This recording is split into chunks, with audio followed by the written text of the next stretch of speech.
Hello, Blue. How are you doing?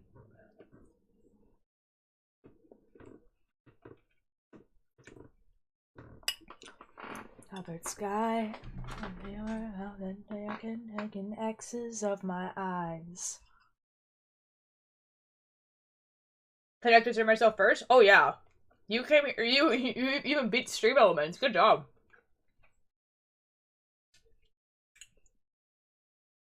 I'm glad, Blue. Hi, Emery. How are you doing? I came here first, but I was thinking, oh, well, you know, it is the first person that talks in chat. I don't know.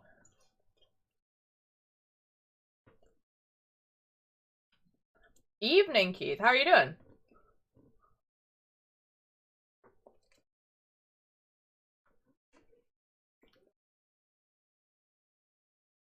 Something wicked this way comes. I'll be first one day. Blue, you were first, trust me. That's fair. Emery, you still sick?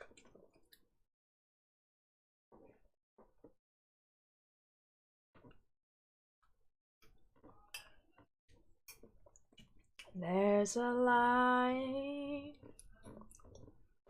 without a moon. No, never sick? Okay, fair enough.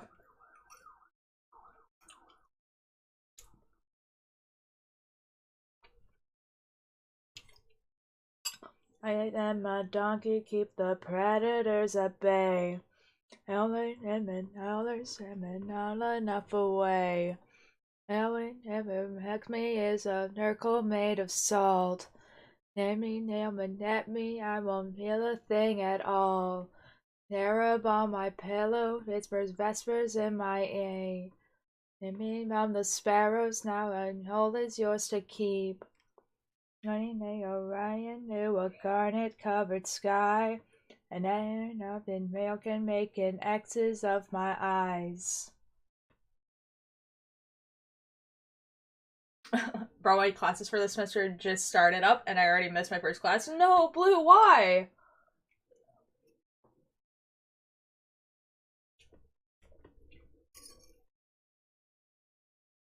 So I thought I was playing this clarinet note wrong, but it turned out I wasn't. I just... Oh. There is some notes of the clarinet that you're just like, there's no way this is the right note.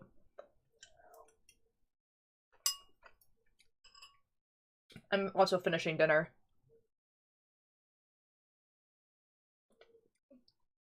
Guys, I'm almost caught up on Malevolent, and it just... so many feelings, you know? Oh no. Blue, I'm so sorry. That sucks. Kane is the only man ever, actually, but that's not what I had feelings over.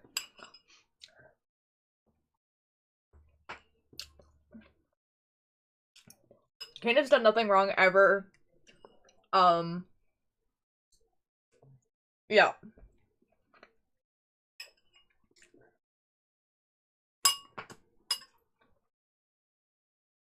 Like, all my classes are on campus, so suddenly, boom, I had to drive to another hall on a different campus. College is hard. College is definitely interesting, Blue. For sure. Kane has a whole mood board? I think he's one very specific thing on a mood board. What the F? Spotify. Hello? I had music lined up. What the F? What? What? What? What? Guys, you want to listen to the new Fall Out Boy song? Of course you do. It came out yesterday. Here you guys go.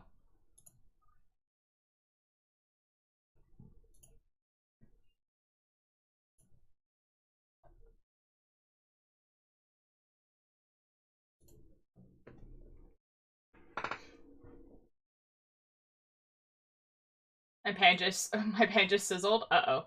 In a concerning way? Uh-oh. Kane messing with your Spotify? Real.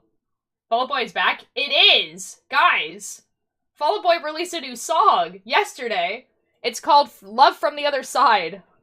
This is it!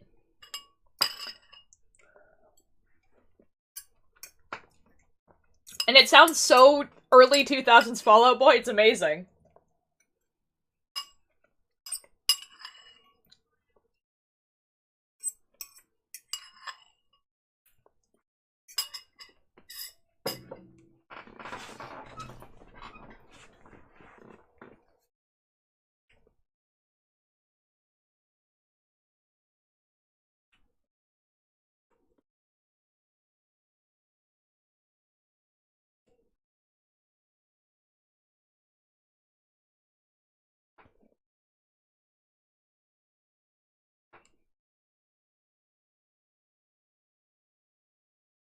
Better than the other clarinet players when I choose not to try. Oh, fair enough.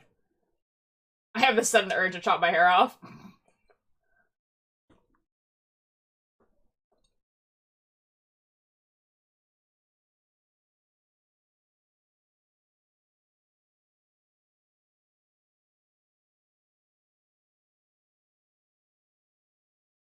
Alright, guys, here we go. Love from the other side of the apocalypse.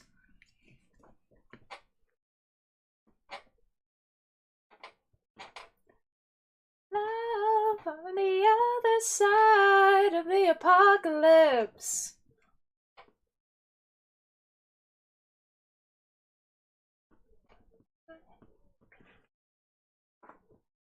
But if I do, I'll just F it up.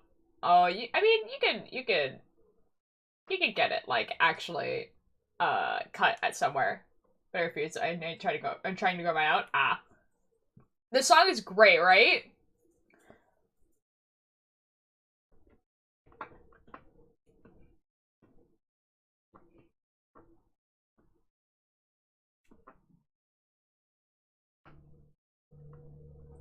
Welcome back.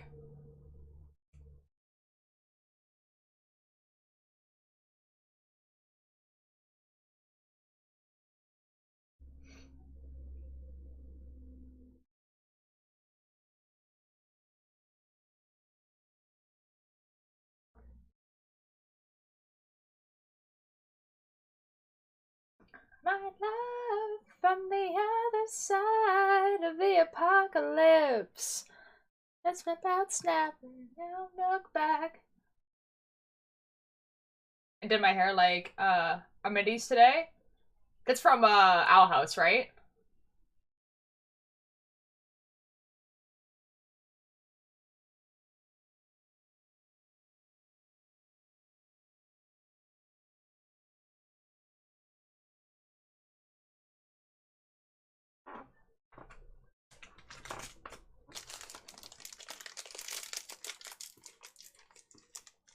Yes, from Owl House. Ah! I never watched Owl House, so like, but I recognize the name.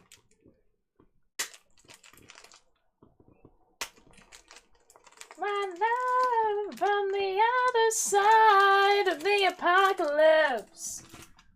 Of course, I came today so I could start the eyes. Oh, yo.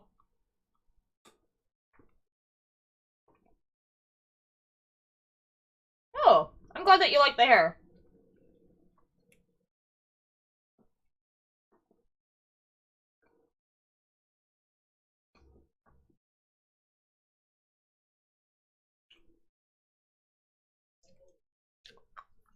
Alright, guys, one more song. This is a collab between Sapphire James and Will Wood. And it's so good. On the street. This is not a dream. On the street. A ferryman deals in cash. We made on the day of the dead. And woke up noon and handcuffed to the many double bed. And I may not be wary of the women you pretend to love. And he popped up a plastic bag around his head. No met Daisy on the day of the dead. All their time is coming fast, and the ferryman only deals in cash. All your time is running fast, and the ferryman only deals in cash. Do bum bum bum. Me at a room game of pool. They caught him getting heavy with a belly from Baton Rouge. And you know by now I'm not a fan of being around. They beat him with a bottle and a cue. And then even got the Bible game of pool. All your time is coming fast. I got a new binder today. Yo! That's exciting. That's awesome. Time is coming fast. And the ferryman only deals in cash. And that makes sense. Guys, a Wellham scream is about to come up. A minute off the sours more. Minute out the dead for.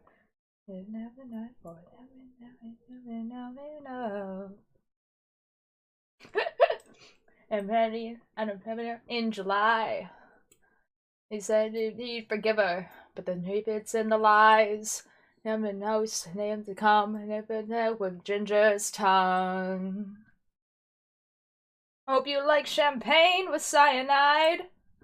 And your ginger in a dinner in July. Oh, the time is coming fast, and the ferryman only deals in cash. Oh, your time is coming fast, and the ferryman only deals in. Belly time is coming fast, and the ferryman only deals in cash. Oh, your time is coming fast, and the ferryman only deals in cash. Bum bum bum bum bum bum bum.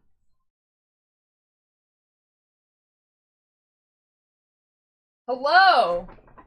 Hello everyone. Also another friend. Emery, I hate that for you. I'm so sorry. I was like, what song is playing? Hello everyone. We are playing Steins Gate Zero today. I think we ended with like him talking to Amadeus, which is Kurisu.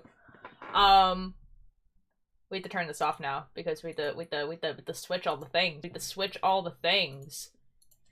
Because it just doesn't like it. You know? The game doesn't like the voice meter. It doesn't like it at all. I know the feeling. Syndicate. Yes, I have this. I have the Syndicate hoodie. It's very good. Guys, Ferryman, when that song came out, I can't breathe in my nose. Oh, that sucks. That sucks, actually. Okay, properties. We want this to be my headphones.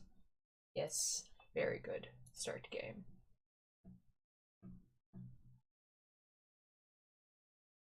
Oh, we need a cheat sheet. We need the cheat sheet. I have the cheat sheet. Starting off on December 15th. Okay, we have to make sure that we do something on December 15th.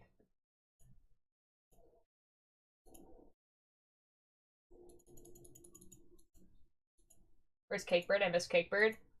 Cakebird might be here later. Hold on. Let me join a BC, and then maybe people will join later.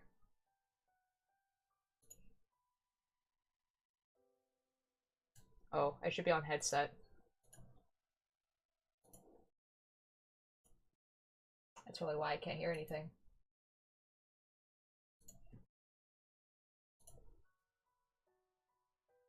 Can you guys hear stuff now?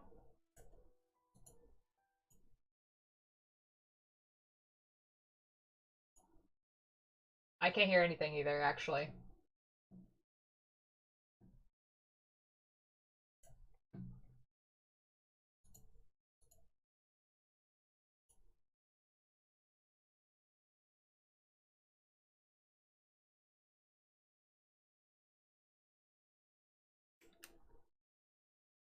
I can't hear anything.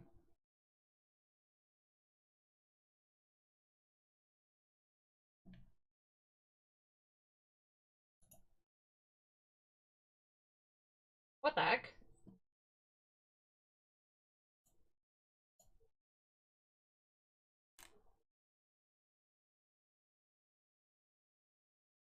No, I know you guys can't hear anything because I can't hear anything.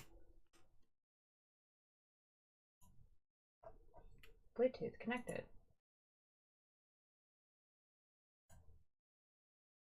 What the heck?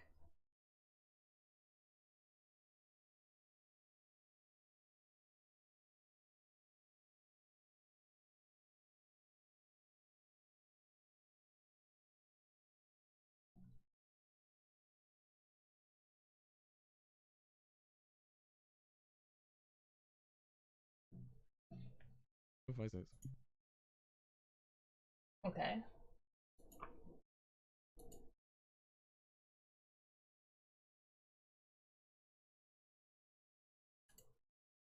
I could hear that. Okay, maybe there's just nothing to hear at the beginning, which is a little bit weird. It is fine. It is fine. It's fine. Okay, I need to mute myself in here though. Don't switch.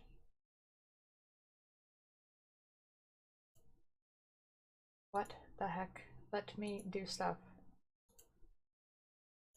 Okay. Okay. Okay. Signs Gate.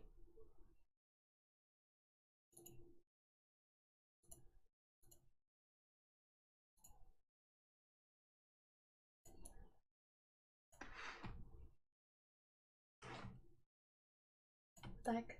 Stop.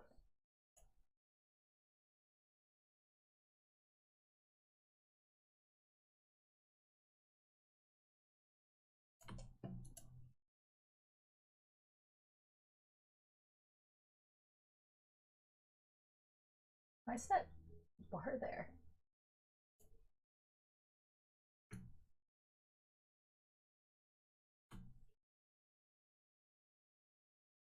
That's so weird. There's like a white bar on the bottom, and my thing doesn't actually. Whatever. Whatever. Whatever. I do not care. Whatever. Whatever. Okay. Continue. Load. There's still no sounds. Why is there no sounds? I don't understand.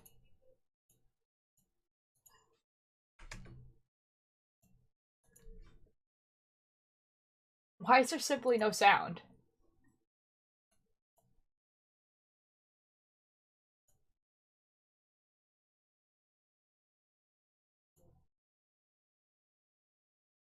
What the heck happened? Hold on. Yeah. Hold on.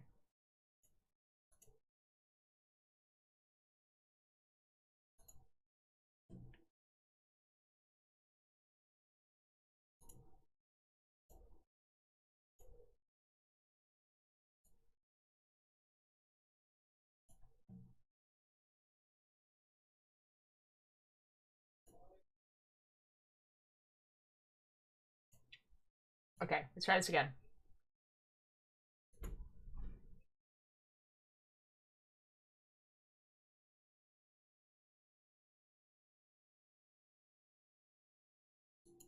There's still no sound. There we go. We got it.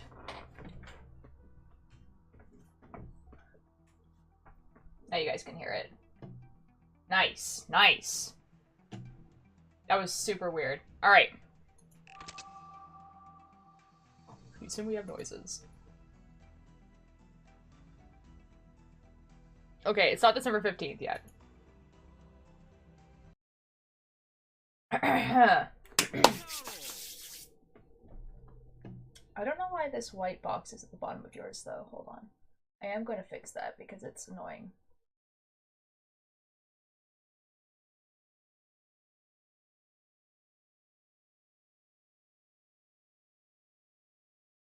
There we go.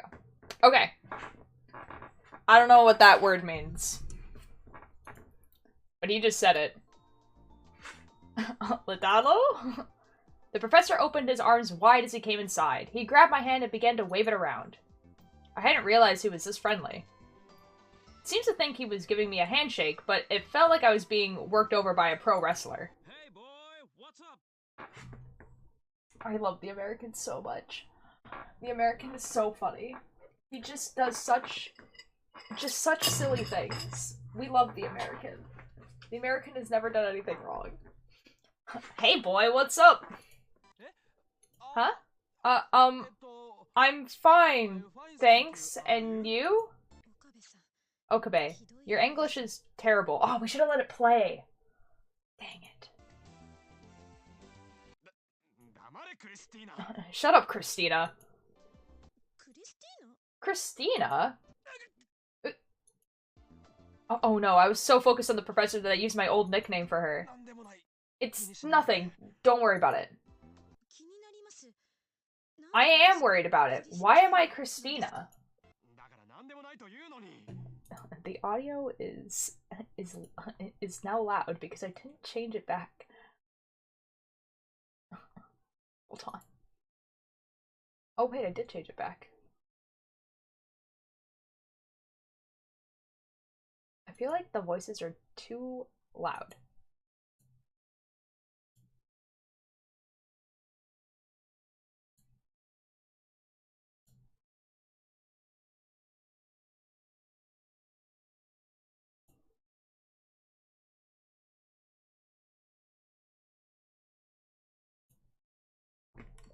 What?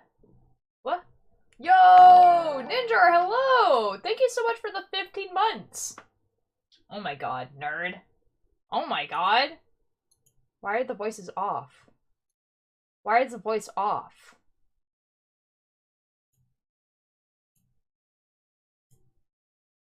What?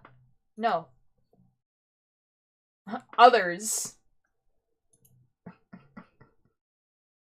Okay. Okay. Okay. Okay. Okay. Okay. Just bring me back. Bring me back to the game. Bring me back to the game. Please. Bring me back to the game. There we go. Hello. And don't worry about it. I'm a little bit worried about it. I told you, it's nothing. You're freaking out a lot over nothing. I said shut up, Christine. Kurisu. Okay. You sit up straight. Kurisu and Maho both seem lost in thought. You called her Christina, huh? I'm forgetting, like, all the voices that I gave these people. God dang it. You two, just drop it. I didn't want any more questions about this. Since the professor was here, I decided to ask more about how Amadeus' memories worked. Oh, you know what? I think I know why it's so loud.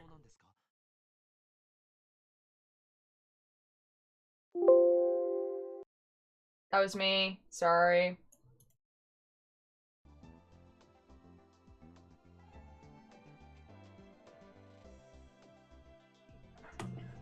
Hi, Uma! But the professor wasn't listening to my questions. He seemed to be frantically searching his pockets for something. Come to think of it, I didn't see that translator device on his ear. He must have been looking for it, which meant odds were good he didn't even hear my question. He has a translator device? He has a... What?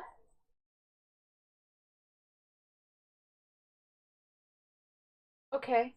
Modifying my memories. It's theoretically possible. Kurisu herself answered in the professor's place. For example, it would be possible to make me think that my name was Christina. But memory data isn't like normal data, it's more complex. I'm aware of no successful attempts to modify it. And even if the attempt succeeded, I would notice it and repair myself. I keep logs in an area that only I can access. In other words, a secret diary. If there was a discrepancy between my current memories and my diary, there's a very high probability I'd become suspicious. What's more, my memories are backed up at irregular intervals. Even if they were altered beyond the point where I could self-repair, I would still be able to restore them. I would lose any memories that had formed between then and the last backup, though. She will remember this. I see. Regardless of the topic of discussion, it felt strange. What Maho had said before she loaded Kurisu was true. I was starting to feel like I was chatting with the real Kurisu. The way she wouldn't let you get a word in edgewise when she started talking about science is exactly like the real Kurisu. It's interesting, though. I turned towards Kurisu and spoke. You're able to consider yourself objectively, as a machine. For what I see in books and comics, I'd expect you to say, I'm not a machine, I'm human. That's pure nonsense. Even humans speak of themselves as a combination of hardware and software, right? They just call it biology and psychology. What's the difference? I see. She's better with comebacks than anyone I know, isn't she? Then when she heard this, Kurisu turned towards Maho, her CG eyes big and round, though it was really just the camera sensors moving. She's not wrong. Yep. You know, Maho, this may be, not be any bad business, but you should watch what you say. You finally got your chance. What if he stops liking you? What? Come on, don't bring that up again. But it's what I find most interesting right now. It's what I find most meaningless right now. What if this is the last chance you'll ever get? You're the one who needs to learn to watch what you say. He's so cool. Ha ha ha ha ha ha ha ha. Dr. Letskin was clapping his hands together and laughing. I had to chuckle a little too. Oh my god, guys, it's the camera. That camera. I have that camera. That's the camera that's pointed at me right now. That's the camera. We love that camera. That's so cool. Afterwards, the three of us, including the professor, talked to Kurisu, discussing technical subjects and making small talk.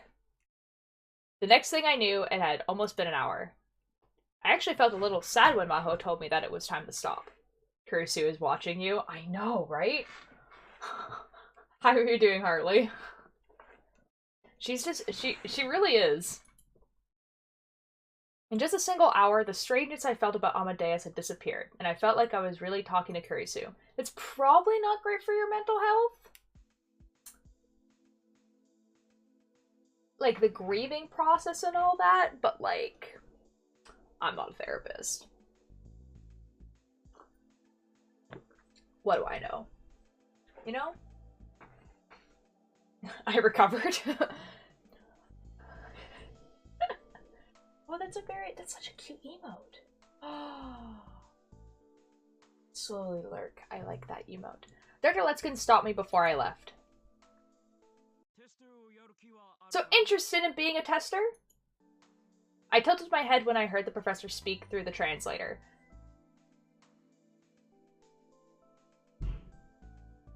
So he just, like, he has a machine that translates for him in the year 2010? Okay, sure. Amadeus doesn't have a lot of conversation samples. I've got all the kids in my lab helping as much as I can, but it's not enough. Amadeus is still in the research stage, and we can't just let anyone talk to it. So I want you, Letalo, to help us, since you were her friend. I remember they mentioned something about being a tester at the party, so this is what they were talking about. The professor and I will be staying in Japan for a while. We'd like you to be a tester while we're here. Your job will just be talking to Kurisu.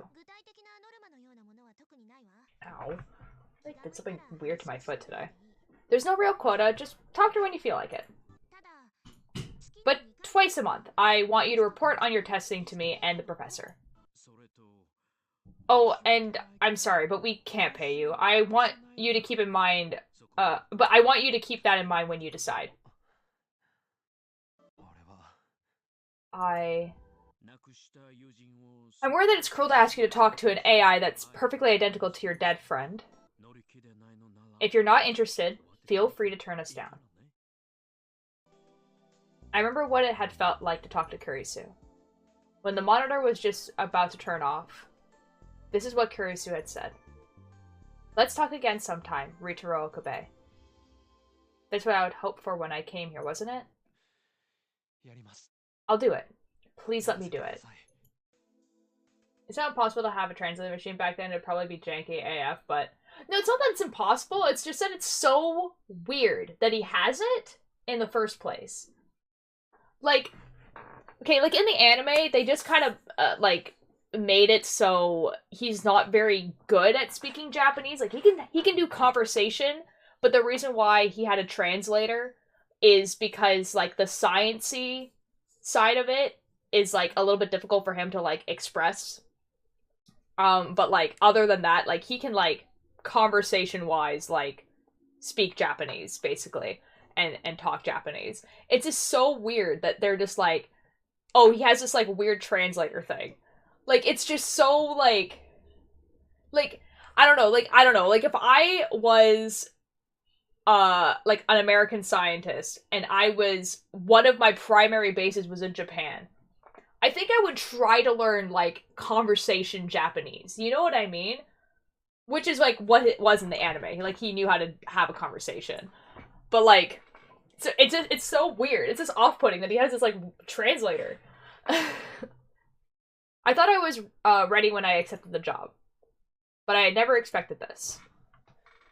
Oh my god, quick save. Oh. Call from Kurisu. Connect. Oh my god, she's on my phone. We have a pocket Kurisu. Hello? It's Makise. Kurisu was displayed on the screen. Oh my god, we have a pocket Kurisu.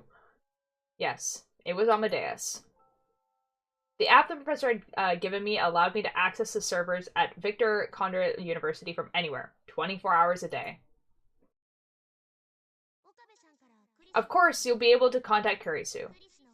But Kurisu will also sometimes contact you. When that happens, talk to her. Letskin is a Finnish surname. Oh! I think they say something like about that doesn't actually sound like he's fully American. But that's cool. Thank you for the Lurkuma. This I hadn't predicted. Hold on a sec. I'm following a little guidebook thing, and I'm making sure that I'm not like messing up like the first step. Okay, the first step is on December 15th. We're nowhere close. This I hadn't predicted. I'd never thought she would call me. Or that her face would be displayed on the screen. Or should I have introduced myself with, it's Christina? She looked really mad. I could guess why. I had gotten 8 calls from Kurisu and had ignored them all. You ignored them? Bro.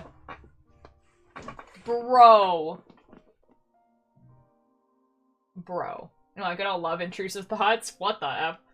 Today a translator are pretty great on phones, I think. You just talk English to Siri and your phone will speak Japanese to someone else. Yeah, like that's totally true. This is set in 2010 though. Or 2009, 2010. And like, man, were they not good? They weren't good, man. It's just so weird. I just don't know why he has it. I could guess why. I read this. Maho and Dr. Letskin explained things, so I thought I'd call... Oh my god, I can read. So I thought I'd call once myself to make a proper introduction, but I didn't expect you to refuse to pick up 8 times. Guys, I love how we're debating like the translator part of this when like there's a literal time machine and also like an AI that has perfect memory of like a human being. But this is so cool. Why aren't you saying anything? Talking to a realistic girl on my smartphone with so many people around was pretty embarrassing. This is embarrassing? Bro. Well, if you don't want to talk, that's fine, but... What's with you? I was sure this was my chance to talk to more than usual. I feel like an idiot. Ahem. Just know that during the test period, I'm always connected with you. Contact me whenever you feel like it. I'm busy, so I don't know if I'll always be able to answer your calls. Man, what is this? More than that, strangely polite, friendly curiosity from yesterday. Angry, stubborn, more curious than anyone. The way she seemed to be constantly challenging you. Anyway, goodbye. That's so cool. Okay, if you get it started getting phone from your dead GF. Like, I know! I understand that, but he literally volunteered. They gave him so many chances to say no. I realized this really was Kurisu Makise. That was the girl I'd spent those 3 weeks with. Lab member 004, my assistant, Christina, aka Kurisu Makise. I just had a dumb thought. Uh-oh. Her movements were a little more janky than I'd seen on the computer in Dr. Lenskin's office, but evidently that was because of the smartphone. This alone was enough to make me feel like my heart was being squeezed dry. I stood still, holding the smartphone tightly. What the F are you doing here? Kyoma, I mean, Oak Green, what's wrong? Oh, I'm coming. I thought to myself as I ran to catch up with the others. Is Brittany starting to work on AI? I guess it really depends on what you mean by that. Probably not, because this Kurisu never had those memories, because they're from a backup from before she went to Japan. Before Dr. Lenskin was right, maybe like Dr. Lenskin was right and this test would be a very cruel thing for me. But even so, in my mind, I was already starting to think about what I would talk about with Kurisu.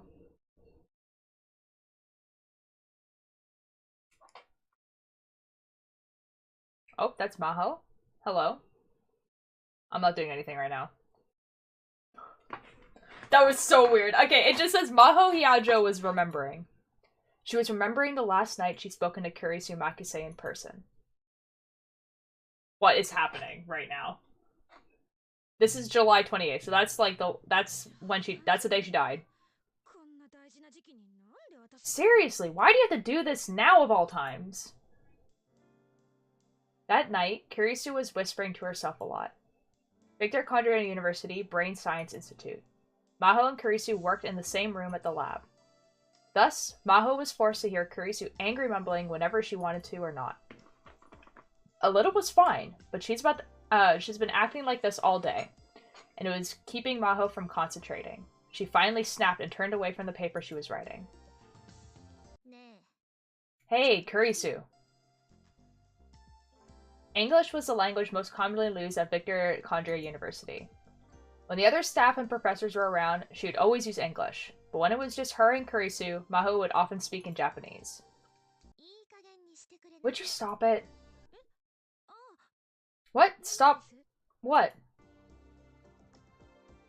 Kurisu stopped messing with her luggage and turned around. You're so loud that I can't concentrate. I need to turn this paper in by tomorrow. Was I talking to myself?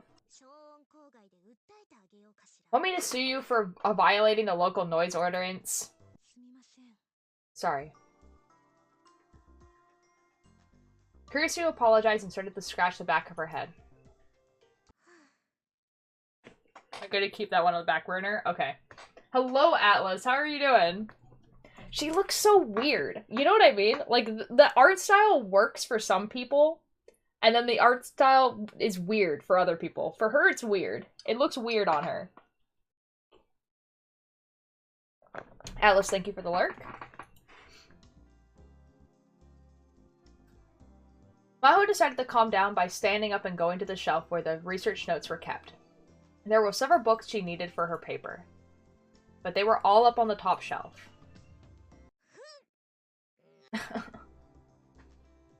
This must be someone's idea of a prank, she said as she started up at a heavy book.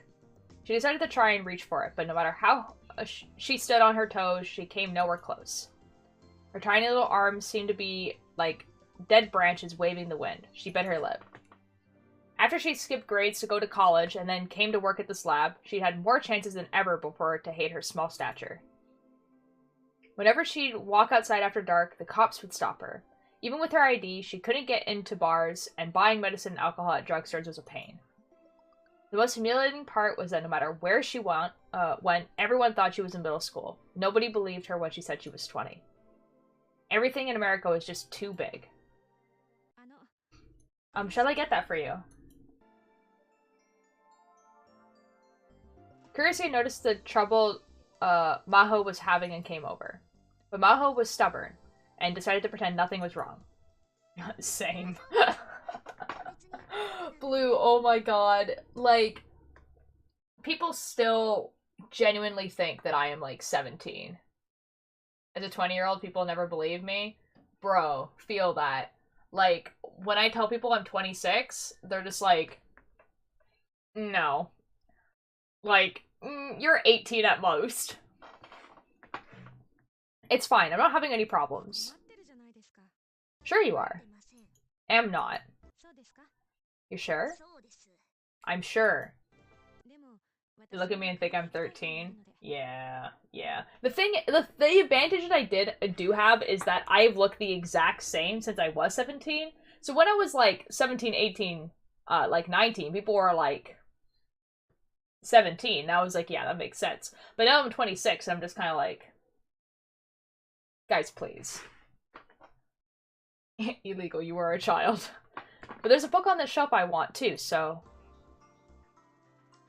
Kurisu easily reached up to the highest shelf and grabbed the book Maho wanted. It must be nice to be tall. No, I'm not really that... Oh. Kurisu covered her mouth when she realized she'd said something she shouldn't have. Thanks. That was a big help. If you need something in Japan, tell me. I'll send it. I will. Thank you. Kurisu handed over the book as she spoke. And then suddenly, her eyes went wide and began to sparkle. Hey, Maho! What were we just talking about? What were we just talking about? Talking to yourself. Huh? Oh.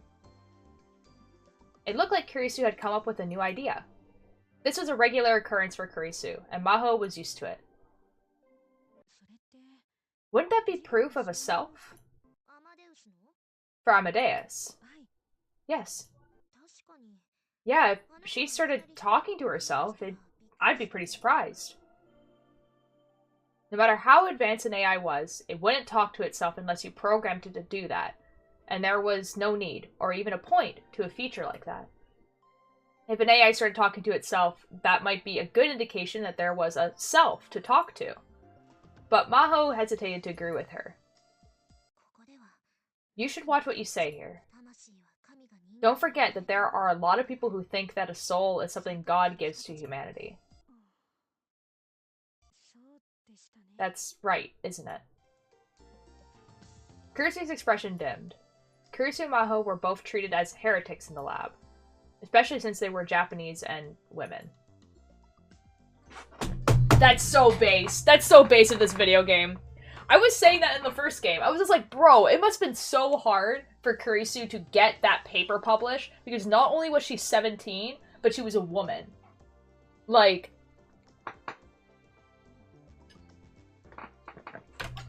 so base. And Kurisu was simply too talented. Nobody ever actually did anything, but a lot of the older scientists were definitely avoiding her. Feather Lutskin was the chief scientist, and the fact that he liked the two of them was all that let them do their research in peace. If the other scientists heard what Kurisu had just said, who knows what they would do.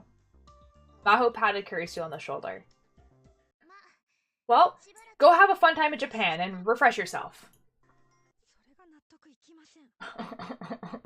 Oof, so glad we don't do that anymore. Anyway, I'm so glad that's such a 2010 thing and we don't do that in the year 2023. Why would we do that? I'm still not happy about that. Why? I think you'll have fun. If I'm doing an exchange, it should be to a graduate school. Why high school? It has to be high school, right? By Japanese standards, you should still be in high school. Just accept that the professor is doing something nice for you. Maho remembered what Dr. Lutskin had said. Kurisu has a fragile personality. All the bickering in the lab is putting her under a lot of stress, and she's at her limit. It might ruin her as a researcher. That's what the professor had said. He was really worried about her. And you have to go to Japan in July anyway, right? So it's perfect timing. Yeah, I'm actually kind of down about that too. There are high schoolers that were born after the game came out. Why would you say that? Like, you're right, but why would you say that? Not this game. This game came out in 20, I think it came out in 2015, translated to English in 2018, but like the first game, yeah, you're right. That's awful. Why would you say that? The Akihabara Techno Forum, was that? Was that it? I'm still not used to giving lectures. I don't know what to do. Now that you're published in science, expect a lot more of this. You need to practice. Hi, dropped out of college. Cries, right? I'd rather not. Kurisu whispered to herself. Maho didn't like being around lots of other people either, so she knew how Kurisu felt. But there were a lot of scientists who wanted to be published in a major journal, then go on to give public lectures. And she'd beaten out many of them to win that honor. People were jealous. She needed to fulfill her responsibilities, even if it's just to shut them up. Maybe I'm not much better, though. Maho silently laughed a little, and hated herself for doing it. Maybe I'm just as jealous as they are.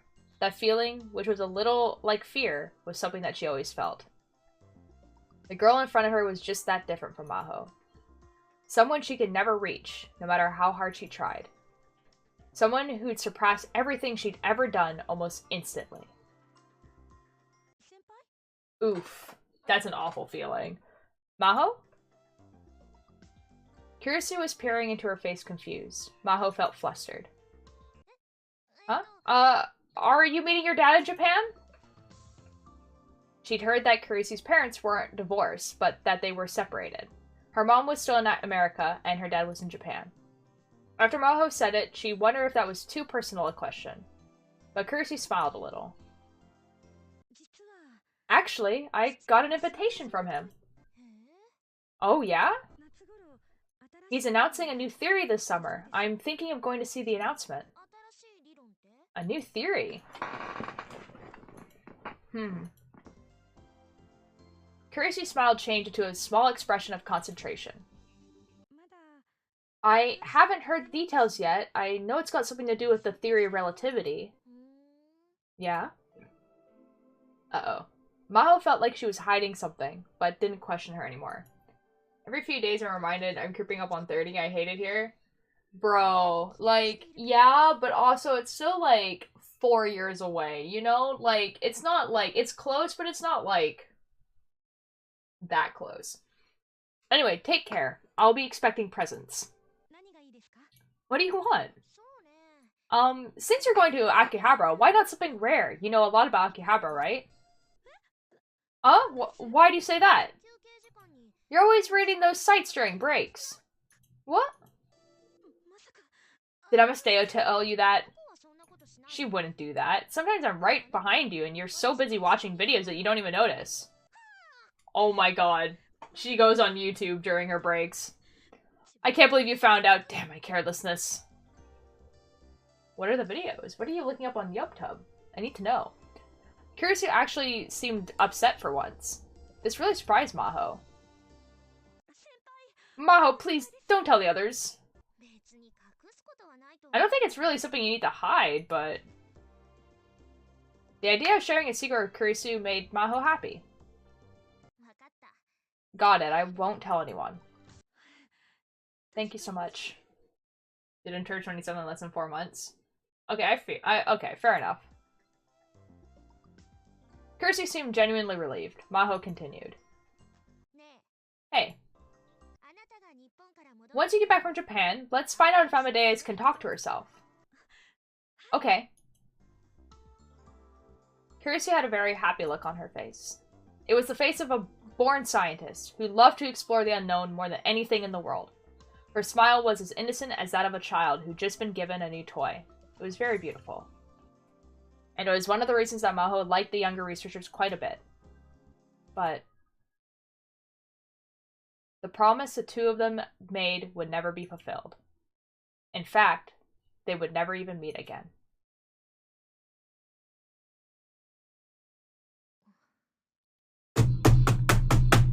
Anyway, we're okay. We're fine. We're not upset about this.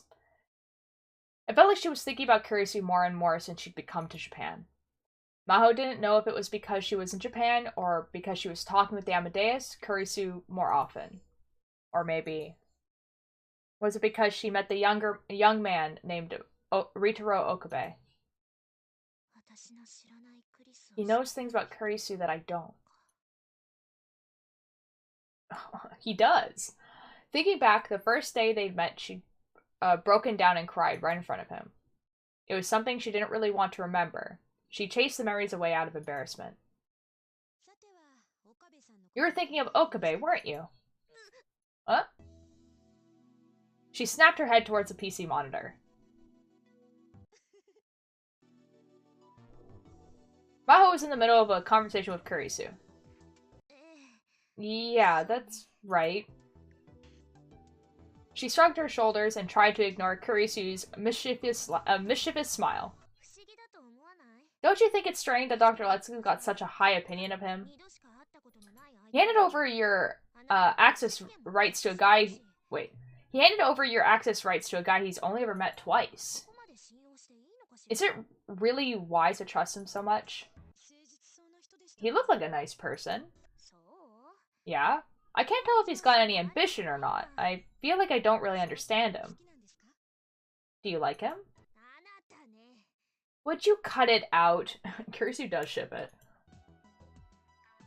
Maho brought her face close to the monitor and glared. But Kurisu seemed unconcerned. There's no really need to hide it, is there? I can understand why you don't want to say anything yesterday when he was right in front of you, but now it's just the two of us.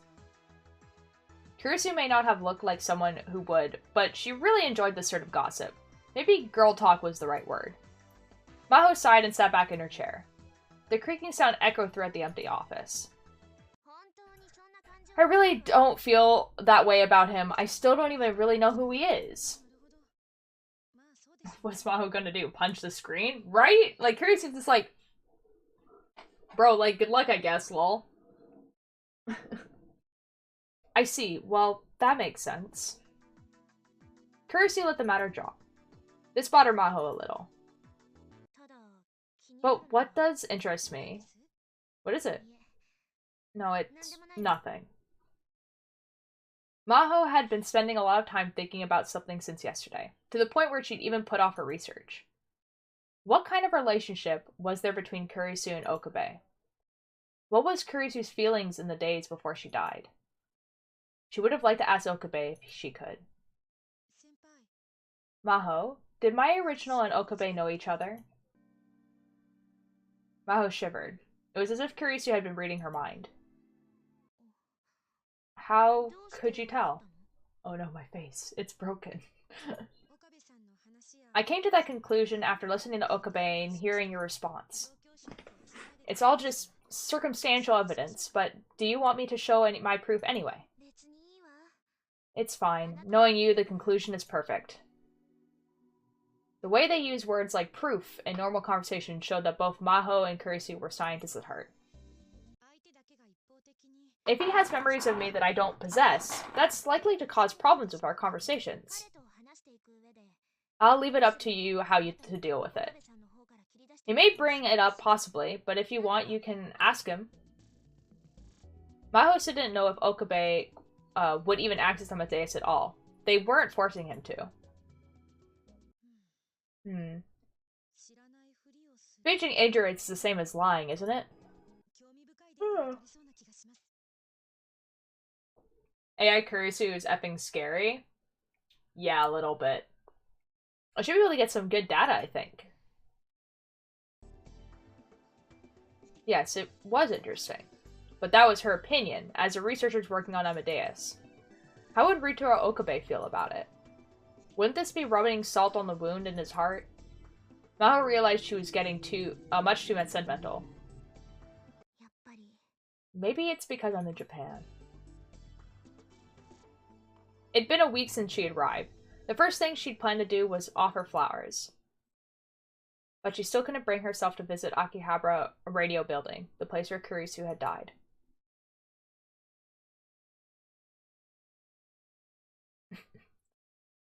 A random chick. We're just in the mind of a random chick now.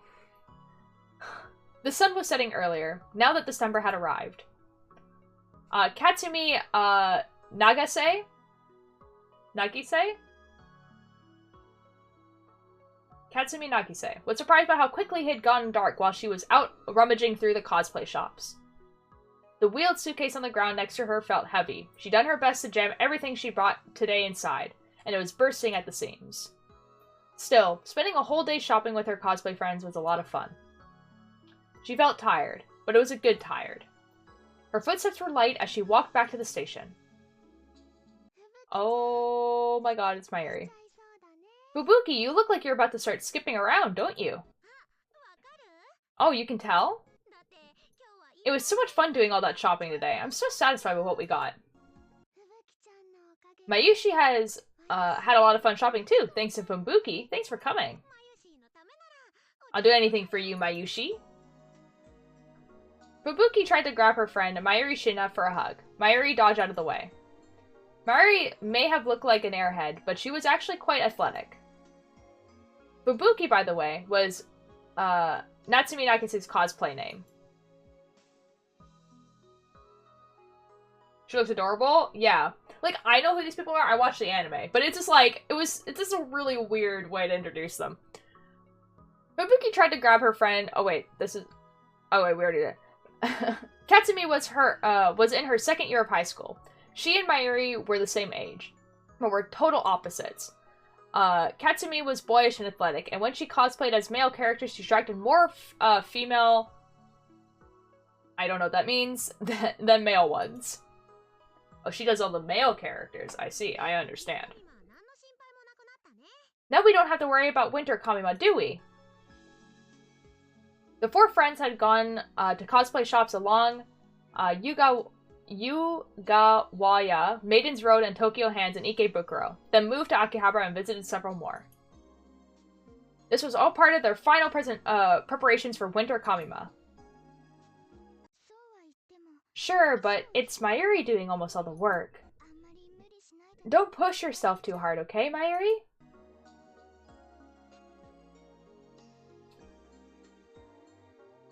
Katie? You guys can't see the name. It's spelled K-A-E-D-E. I'm just gonna say Katie, which sounds like an English name, but I don't know how else to pronounce that. It sounded a little worried. Her real name was Katie Kurishima. Keirushima, yes, and she used her real name as her cosplay pseudonym. She was 3 years older than Katsumi and in college. Katie was extremely feminine, and her mannerisms were just like the ones magazine models claimed to have, but she was very shy. People had tried many times to pursue her to enter the pageant at her college, but she'd always refused, saying, "Normal events are kind of scary." But even so, cosplaying at Kamima was the rest of them was something she looked forward to. So why don't we all help Mayuri and make the outfits together this time?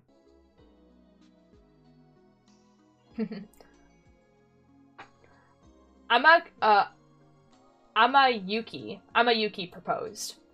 She had a very noble, elegant features, but the rest of her was easygoing and laid back. Though Katsumi was a fellow girl, she still thought Amayuki was beautiful. Even her light blue, penetrating eyes lacked the arrogance that beautiful women usually possess. They were filled instead with a friendly light. Her real name was Yuki Amane. Guys, who do we know who has the last name Amane? Anyway. She was a senior at Meiji University, and in the same club as Katie. She was the oldest of the four. She once tried to give up cosplay and focus on job hunting. After just 6 months, she'd given up on work and had gone back to costuming. Since then, she'd been spending more time with Katsumi and the others. Wait! No way, right? Aw, you don't have to help me. Everyone smiled at her. Mayuri quickly shook her head. You guys paid for more than half the cost of the supplies, right? That's enough to make Mayushi very happy. You're making our outfits, so we'd feel bad if we didn't pay. And you know, I'd always wanted to make really neat outfits like you do. Yep. Mayushi's outfits are always really high quality. I'm super grateful. You see? We really want to help Mayuri. Okay, let's all make them together. Discord still hasn't announced you being live. Sometimes it just does that. It's not a big deal. Katsumi knew that it made Mayuri really happy when someone praised her cosplay outfits. Oh, but there's actually a favor I wanted to ask you guys. A favor? You see, Mayuri told them about an event that had quickly become a mainstay of the Japanese holiday year. We're having a Christmas party, so Mayushi was hoping that Yuki and Kari and Fubuki could all come. A Christmas party, huh? Yeah, can you come? I wanna go! Katsumi's only plan for Christmas Eve was dinner with her family, so she raised her hand instantly. None of her friends at school wanted to do anything that night. She'd been a little put out about that, since it meant that they all had boyfriends. L? Single? I can go too. Katie also nodded, but Yuki seemed a little hesitant. I don't know if I should go. Huh? Do you have plans? Well, of course a girl as pretty as Yuki's gone have a ton of guys asking her out for Christmas dates. What? That's not true. L. Really? Then I'll take you out for myself. I'd rather go on a Christmas date with you than do anything else in the world, Fubuki. That is gay. That's really gay. That's gay. That's gay. Anyway. Oh, I love you, Yuki. I thought you only cared about Mayuri. I love Mayushi, and I love you too. This girl is just like, I get all of them. All of them. All of these three right here, girlfriends. Mine. Katsumi quickly jumped over to Katie and gave her a big hug. Katie was soft and not good and endured this sort of sexual harassment was nothing new for her. That's not sexual harassment, you're hugging your friend. That's okay. Okay, game. Oh, and Yuki? Can you show Mayushi how to make a yummy quiche? Why did they give me a thing for quiche? Yuki was an excellent chef and had been teaching Mayuri a lot lately. Both Katsumi and Katie would also occasionally participate in what they called Yuki Amane's cooking lessons. Sure, what kind of quiche? Mayuri thinks spinach and mushroom is good. Aw, dude, that is really good. Real. Ham, tomato, and bacon is good too, you know. Take the tomato out, and then it's pretty good. Oh, just thinking about it makes me drool. Yeah, I'm not sure. Okay, then I teach you how to make both. Really? That's right. Everyone would be happy if there were lots of different ones, right? Is this for the Christmas party? Also, it finally decided you were alive. Sometimes Bob be like that, you know? Yep, there's less than a month left, so I want to learn it in time. Then we'll have to train extra hard. What do you want to do? Tomorrow? Yeah, Mayushi's okay with that. Katsumi went over her schedule in her head. Aw, tomorrow, huh? I'm supposed to meet a friend. I've got work. Katsumi really wanted to go, so she was pretty disappointed. She would have loved the chance to eat one of Yuki's good quiches. As she thought about the quiche, her stomach began to grumble. It was about time for dinner. Yuki and Mayuri worked out the time and place for their meetup. The place I'm staying is a little far from here, so... How about the lab?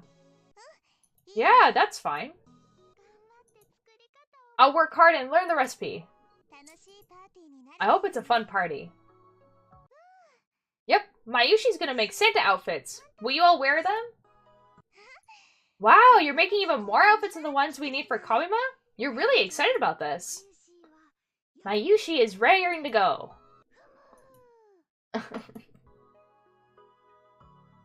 Mayuri posed like she was cheering. If you're making Santa outfits, I would like one with a cute miniskirt and then some white knee socks, red boots. That would look good on you, Katie, but do you think it would look good on me? Billy, thank you for the lurk. Katsumi spoke to Mayuri and Yuki without any confidence in her voice.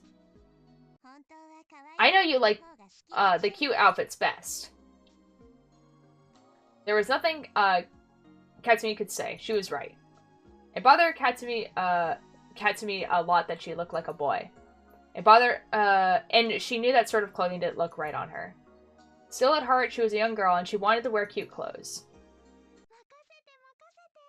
Leave it to my Yushi. I'll make clothes that look great on you. Oh, that's my bride. Marry me. You're so silly, Funbuki. No, she's serious, dude. In about 5 years from now, you're gonna realize she's serious. Don't talk like Daru does. Getting compared to that perverted gentleman kind of hurts. Perverted gentleman is a very nice way of saying nice guy. That's so cool. By the way, you're going to wear the sound outfits too, right, Mayuri? What? Don't want me. You're cute. You should cosplay more.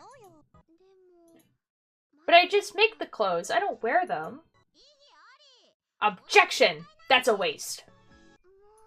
Aw, not you too, Funbuki. And what's more, I bet Okabe wants to see you in a cute cosplay outfit.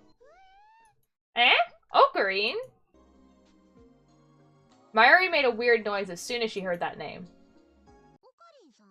Ocarine? Oh, Mayushi's boyfriend, right.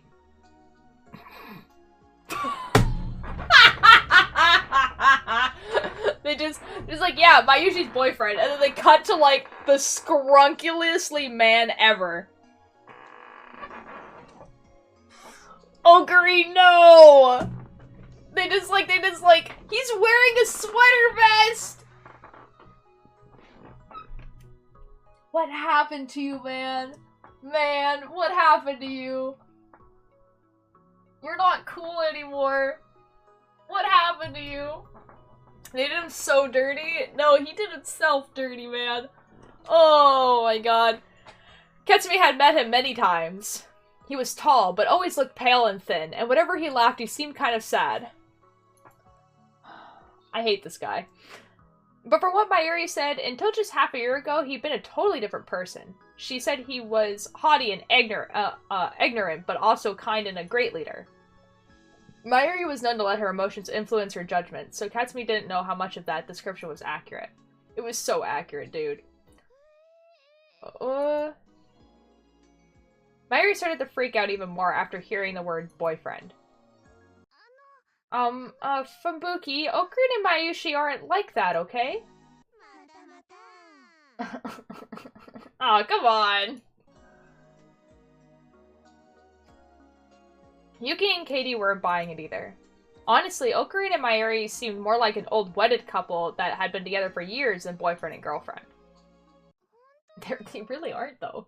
It's true! Ocarine has somebody else he likes. What? Mayuri sounded totally unconcerned, which made Katsumi even more surprised. Is that true? Really? Yep. Who could have guessed? It was Yuki the Elkis who spoke first. Sorry, should we not have said anything? Nah, Mayushi and Ocarine are childhood friends and get along great, so it's okay. I see. Mayuri's smile seemed very sad to Katsumi. She felt the sudden impulse to give her schoolmate a hug. Anyway. Mayuri smiled and walked over to Yuki as if to blow away the awkwardness. So, what about you, Yuki? Huh? Me? Yep. So are you spending Christmas with your boyfriend? I really don't have one.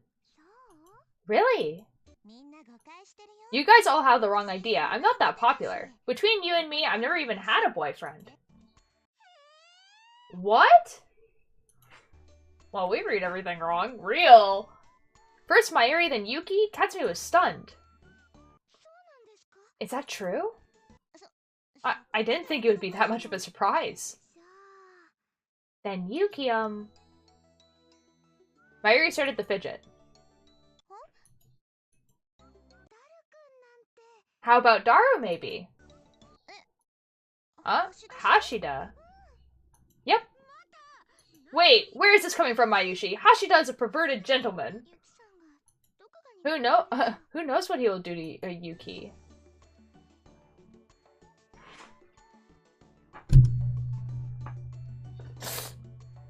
He looks so funny in this art style. Anyway. The men that Katsumi and Katie were insulting was Itaro Eshida, a college student and a member of Mayuri's club. He was a hardcore otaku, one of the hybrid types, who said he enjoyed both 2 and 3D women, dimensional girls. And like, what is this face? What is this face that's happening? And like Katsumi had said, he was a perverted gentleman, a bi man, exactly. He would say perverse things all day without the slightest shame. Whenever you told him he was a pervert, he would say, "No, I'm a perverted gentleman." He was a dangerous guy. Is that what we're calling nice guys nowadays?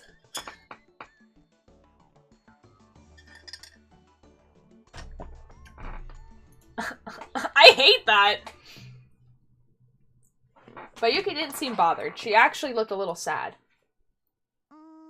Hashida's a nice guy, but you know, he's a nice guy, you know. I don't think he likes girls like me. What?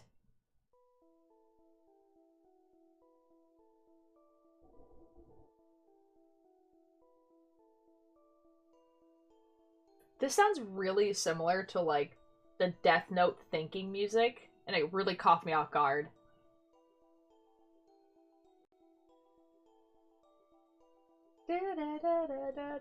Like, anyway. Mary was shocked far above and beyond her usual limit. Right? It does! She was so surprised she let go of her suitcase handle and let it fall to the ground, and instead of picking it up, she started talking frantically. That's not true. Daru is, he really likes you, I'm sure of it. Mayushi guarantees it. Where's the justice? Remember how he acted when we met him at Summer Kamima? Yuki had met Mayuri 4 months ago at Summer Kamima. Katsumi and Katie had come wearing outfits Mayuri made. Katie found Yuki at the convention hall, all by herself, and they met up. Oh my god, the old art style. Beautiful. Afterwards, they had all gone to a party, where she'd met Mayuri's friend, Itaro Hashida. Katsumi had definitely witnessed Yuri and Itaro having a friendly conversation. Who is Yuki? Yuki, was one of the girls that was, like, standing, I'll show you the picture when she comes up again. Ever since then, Yuki and Mayuri and Daru had become friends, and Yuki had started going to Mayuri's club, the Future Gadget Laboratory. Mayuri's club. This one's Yuki. In other words, Yuki and Itaro had been talking ever since Summer Kamima. But still, Yuki chuckled sadly and shook her head. No, I can tell. He's avoiding me. So I'm thinking it's probably best if I don't go to the Christmas party. Oh. I think Hashida likes girls who are more like... Oh, little sister? What the F, dude? Why are you okay with that?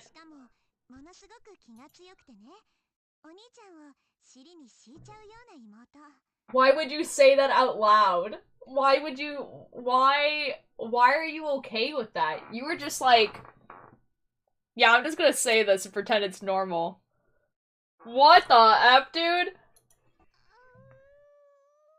Yeah, even Mayuri's like, bro, that's... We're in public. I mean, how did they meet with her? Oh, so they met her for the first time at a summer convention. That's what they were explaining before. So, like, she was cosplaying by herself. They were a cosplay group, and they were like, you're pretty cool. We'll talk to you. And that's basically the whole story. Like, maybe Suzuha?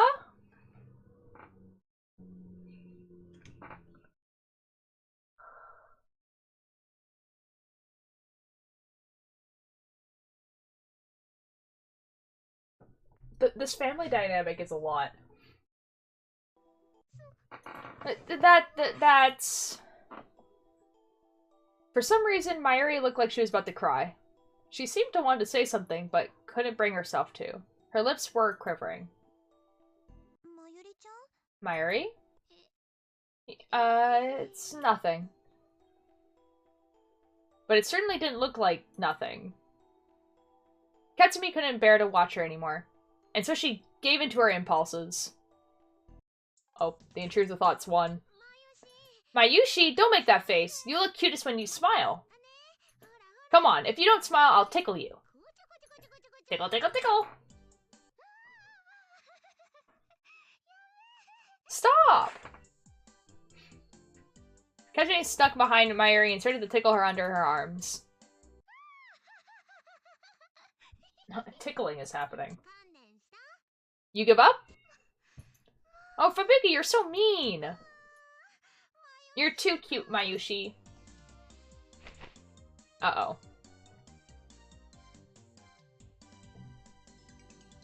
I knew the splash screen was gonna come up. I knew it was. Like, this is exactly what happens in the anime. Like, this exact splash screen happens in the anime. I knew it was gonna pop up.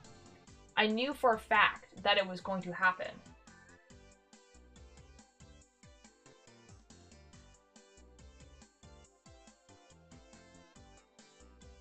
Anyway. Mary was laughing so hard she was crying, and this time Katsumi succeeded in giving her a hug. Even though they were in public, she started rubbing her cheek against her. That's so cool. I should have seen that coming, but I did not. I definitely did. Mayushi, I like you. I love you. This girl's gay. There's no way Fembuki is not gay, right? What? Hey, Fembuki!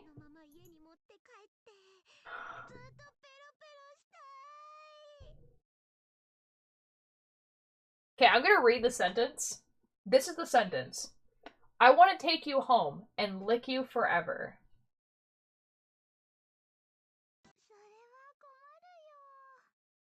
And then Mayuri responds, but that would be really bad.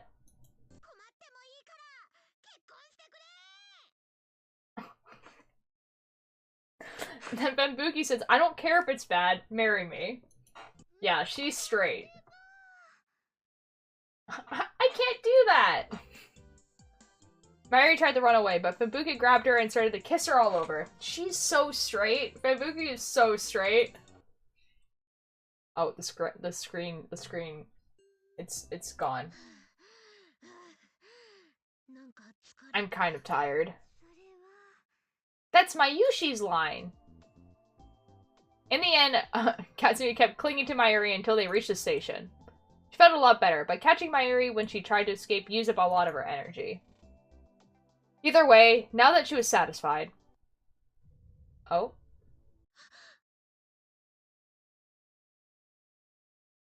What the F? She shuddered and turned back towards Mayuri as an image came into her mind from out of nowhere. Hey, Mayushi. What the F? We got a trans woman in the last game and a flaming lesbian in this one? Like, actually. What is it? Let's cosplay together Winter Kamima, okay? I told you before, right? Winter Kamima Mayushi is just gonna make things. That's fine. Just make sure you come to Winter Kamima with the three of us, okay? Of course. That's why we did all this shopping for, right? Yeah, but still, it's a promise, okay? Yeah, it's a promise.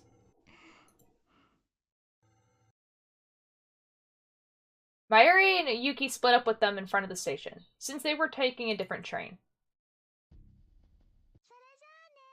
Bye-bye! Good night, Mayuri, Yuki. Bye. Do-do-do! Bye-bye!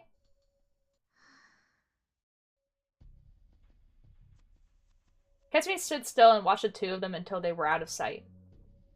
She felt like she was about to cry, and looked up to stop the tears from falling. Fubuki? Huh? Katie was standing next to her, looking worried. What's wrong? I'm sorry, it's nothing. It's not nothing.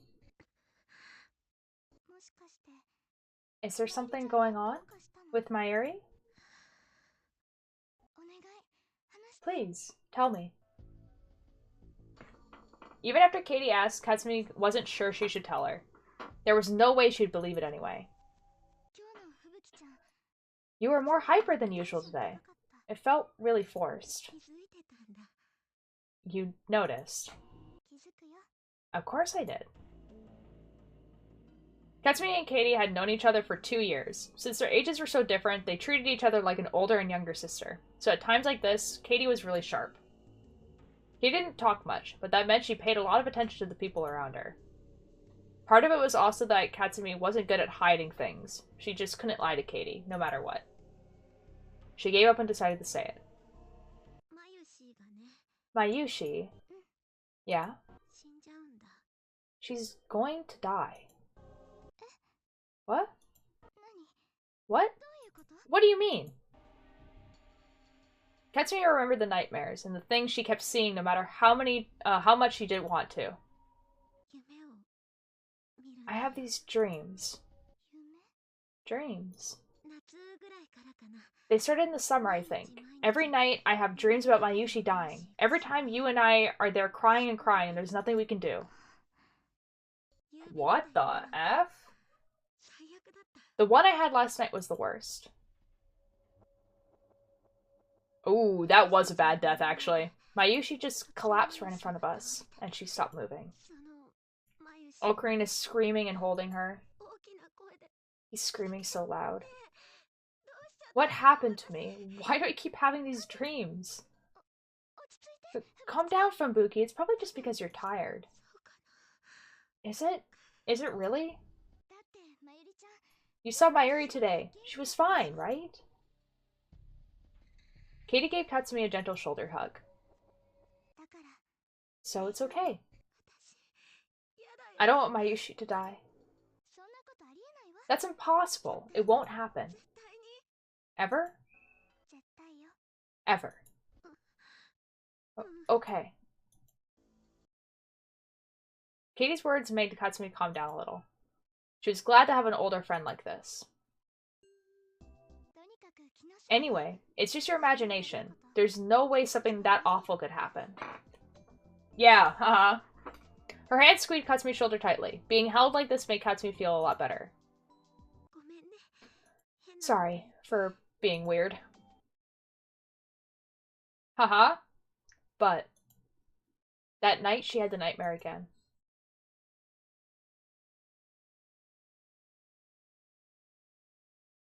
Oh my god, it's Suzuha. Yeah!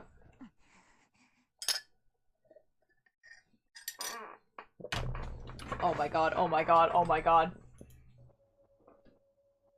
This is like a weird, like the first game was like purely Ocarina's perspective, and this one, clearly there's too many characters for like, they have to make it so it's more perspectives, basically, is what I'm trying to say, because of how it is. So like, it's cool, it's cool. Also, guys, this game is officially past the bachelor test or whatever. That's really cool. That's so cool for this game. Suzuha Amane was about to run out of patience. The cause was the young man in the room with her, her father. Itaro Hashida, aka Daru, his massive... Why would they say that? His massive body was leaning forward over a computer monitor, and he had a dopey grin on his face. He'd finally gotten up around 11 a.m. He'd finally gotten up at around 11 a.m. Bro. That's like not even that late. Like, if one of my friends was like, got up at 11 a.m., I'd be like, okay, it's like a little late. Like, this is the kind of, like, finally gotten up. It's like the type of thing you would say at, like, 5, when it's, like, 5 p.m.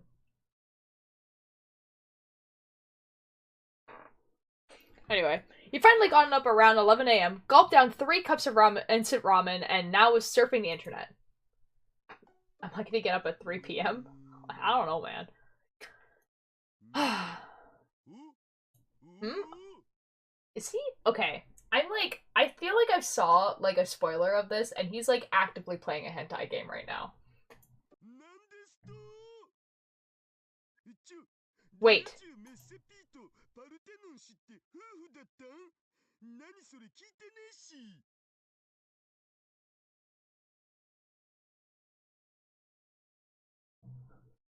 I don't understand. What is happening here? Wait, normies must die, and Pantheon, our husband and wife? Nobody told me about this.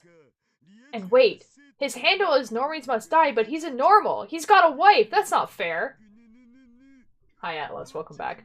I thought he was on the side of us loners. This means war. It's trolling time.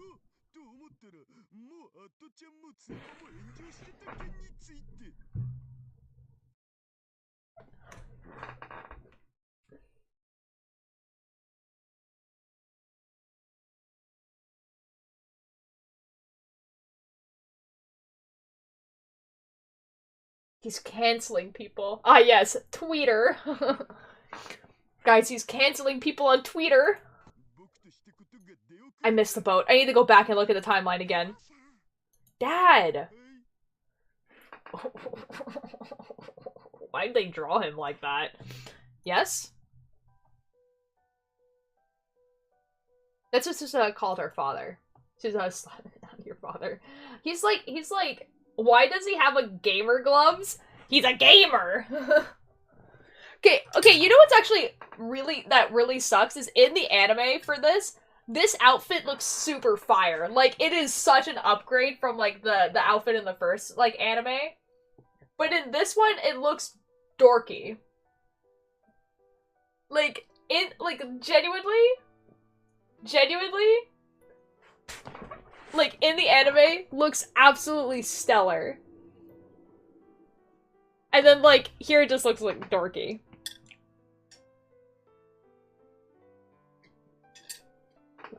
It's because he's a gamer. It's who he was, after all, so there was nothing else to call him.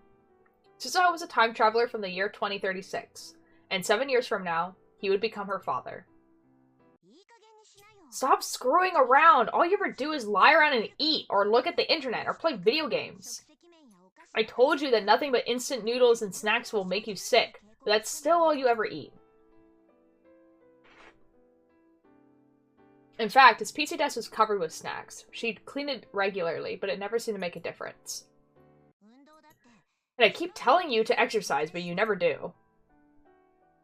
Suzuha realized she was complaining more than usual, but she had to say it anyway. The combo is definitely a fit, dude. At this rate in the future... And then she realized that Itaro wasn't even listening to her. His eyes were fixed on the computer monitor. He'd moved his mouse out of sight, but she could still hear him clicking it.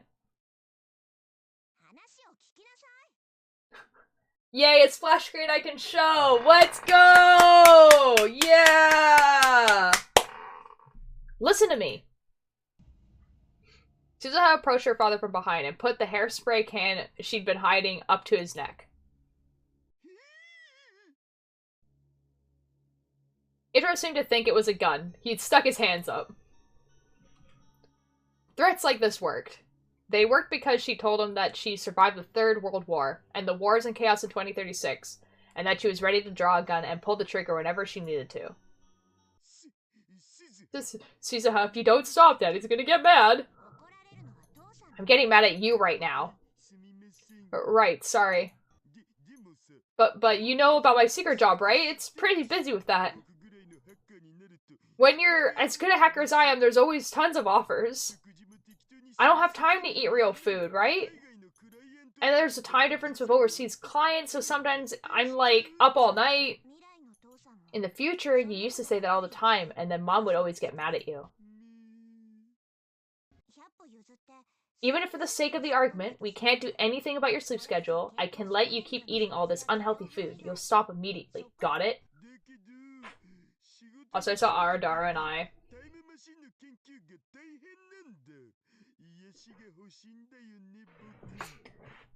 To be fair, they age these characters up really well. Like, again, like you can look up like the like how they look like when they're older, and they age them up really well. Like it's still like actively like, oh, it looks like this character, but aged up, and you're like, good job. But works hard, and so the time machine's research, I need to relax. You just use that as an excuse to slack off. You're being a spoiled brat, Dad. Suzuha was always amazed that her dad managed to survive the future war. But since the time machine research would affect the future, and eventually Suzuha's very present here, she couldn't tell him to stop. Even after Ritaro Okabe stopped coming to the Future Gadget Lab, Ichiro had been keeping on the time machine all by himself. I see why, Bunny. Yeah? Yeah. Yeah. Even after, yeah, Suzuha had never said a word about it. Suzuha be like, I'm the dad here. If she did, it might create a time paradox. Just remember, you can examine the time machine that came from the future to build your own. You can't examine. She decided to warn him again. I know that, but sometimes I lose confidence. Can I really make a time machine? There also appears in another novel, Robotics Notes, but I have not read that one that he's in. He's in Robotics Notes? What? What? Wait, hold up. I need to see this. Hold on. Where's my mouse? He's in Robotics Notes? No way.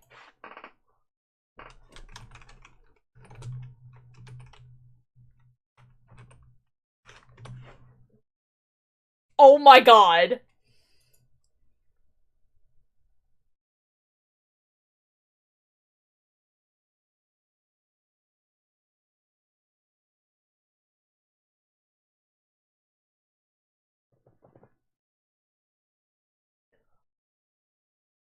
I don't know how I don't know how to feel about this.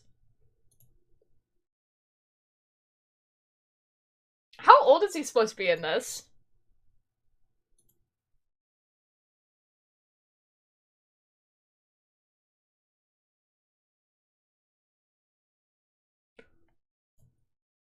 Because he looks younger in this than he does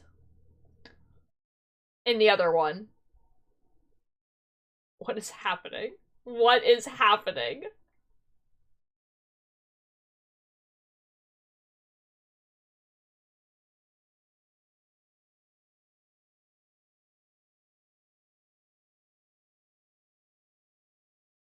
Maybe at least years older. Yeah, because Robotics Notes takes place in the future.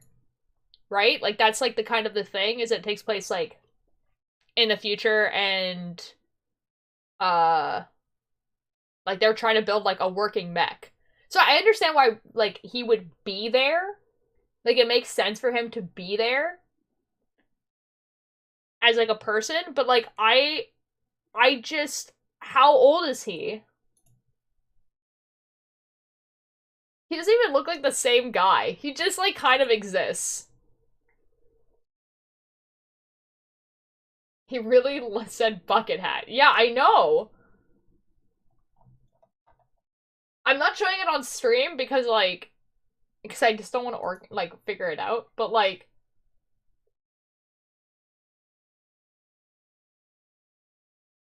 I'm so confused, dude. He just really just exists, huh?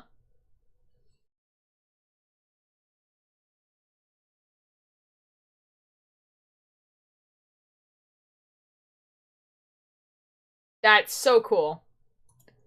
Anyway. He's having a Tom Cruise face, right? He looks like a construction worker a little bit. See, like, I definitely want to play Chaos Head and Chaos Child, which is like part of the same series. I think it happens before Steins Gate, like in the timeline, or at least okay. I think it's like Chaos Head, Steins Gate, and then obviously Steins Gate 0 is like technically the same timeline, and then Chaos Child and then Robotics Notes I think is the timeline. And so I really want to play Chaos Head and Chaos Child, but I think I'm going to have to do it as YouTube series for those two because they're like a lot. Like, they're, like, a lot. Tori, hello! Thank you so much for the lurk. I'm not sure about robotics notes, though. I don't know if I would be able to do it on stream or not. I don't know. Who knows? Anyway, thank you for bringing that to my attention, Harley. Of course you can. Hang in there. Okay. Suzuha took the hairspray can off his neck.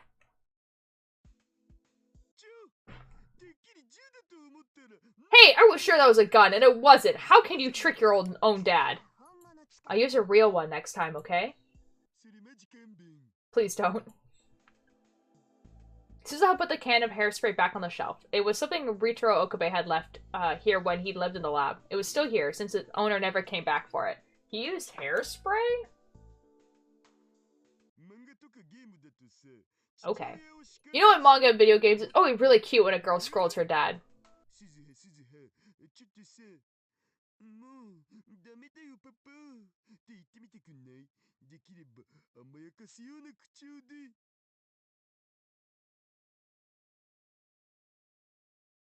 Yeah, okay, Daru. According to the fandom notes wiki page, he's supposed to be 29 in robotics. Oh! Okay, yeah, but that would make sense, like, timeline-wise, because he's 19 here. So it'd be 10 years in the future. That, like, makes sense. That would mean that, like, he has a kid at that point. Because Suzuha is born 7 years in the future. So, like, he has a 2-year-old. In robotics notes. He's 19 in this? Yeah. How old did you think he was?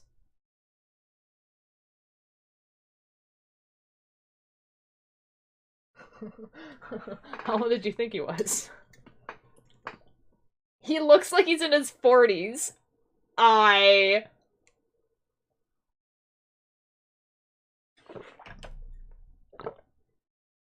That's such an L moment for Daru. No, he's 19. He's the same age as Okabe. Okabe is also 19. Or they might be 20, actually. Because or no, they're 1920. Anyways. I'm not reading this. Never mind. Her dad shrank from Suzuha's glare.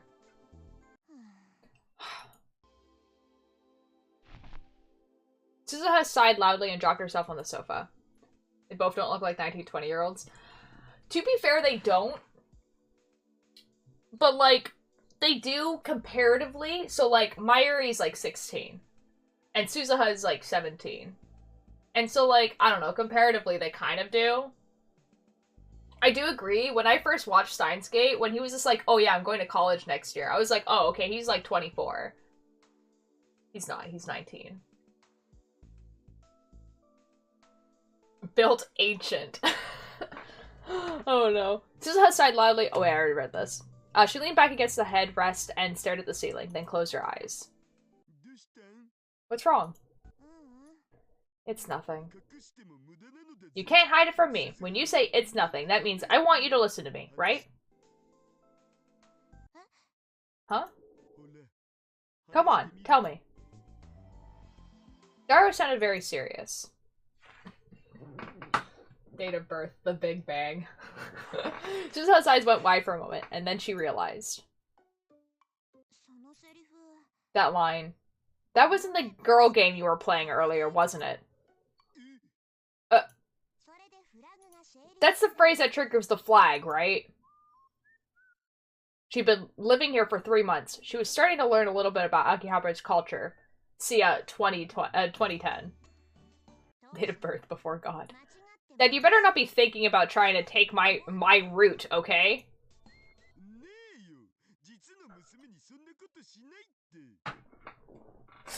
Oh, me playing Steins Gate.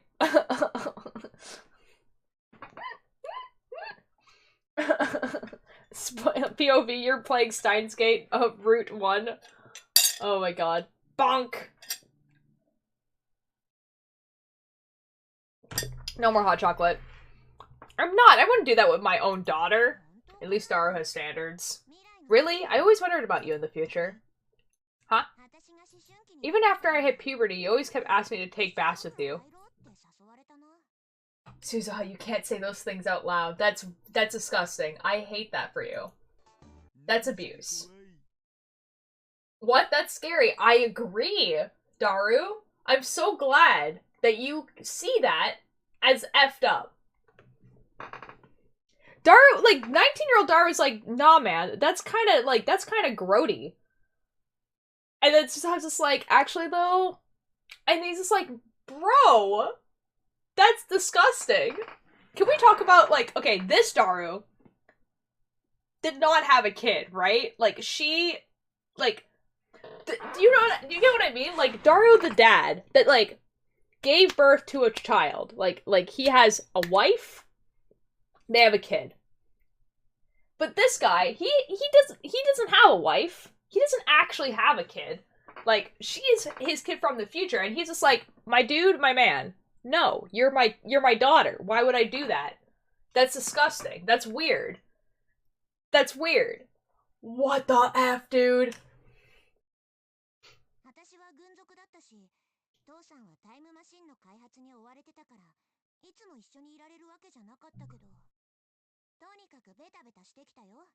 See, Suzuha, it sounds like you're wording things poorly on purpose. This is like, I was in the military, and you were always working on the time machine, so we couldn't always be together. But you always got huggy around me. It was honestly kind of obnoxious.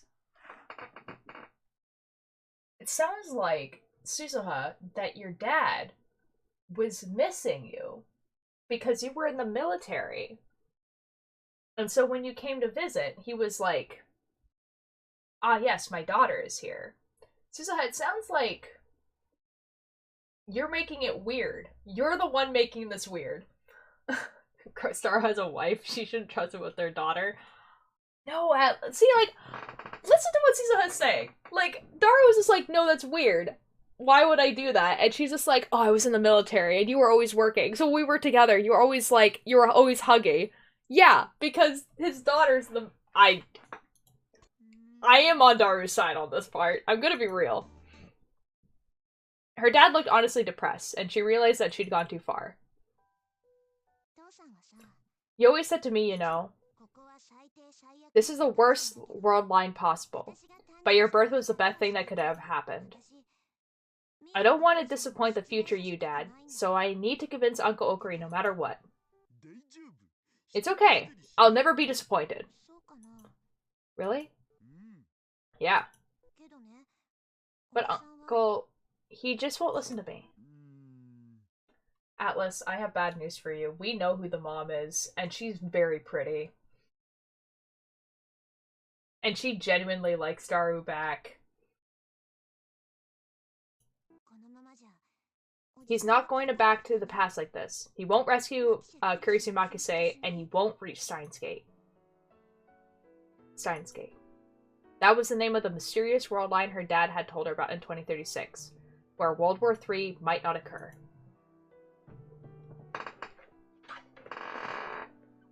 Someone is calling me.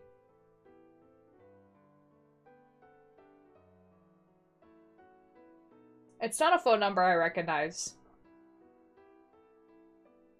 A MILF? No, she's the same age as him! That was the name of the mysterious... Wait, I already did this. Leading Ritaro Okabe to that world line was her mission. But right now, it wasn't going well. Suzuha had come to 2010, and just like the mission had called for, she succeeded in sending Ritaro Okabe to July 28th. The new season of Legend of Boxes come out and I'm not okay. I don't know what that is. What is that? But then he'd failed, and he wasn't going to try again. Every time they met, she tried to convince him, but who knew if her words were having any effect. In the end, this world line will converge into the Third World War, and many people will be killed. I came here to change that, but maybe fate says that I can't. The Critical Role animated show. Ah, that's fun. That's cool. I'm very happy for you, Ninjor. Suzuha had something else she had to do here in Akihabara in December 2010. Besides convincing Ritaro Okabe, and it meant she was running around every day. The exhaustion was starting to take its toll on her.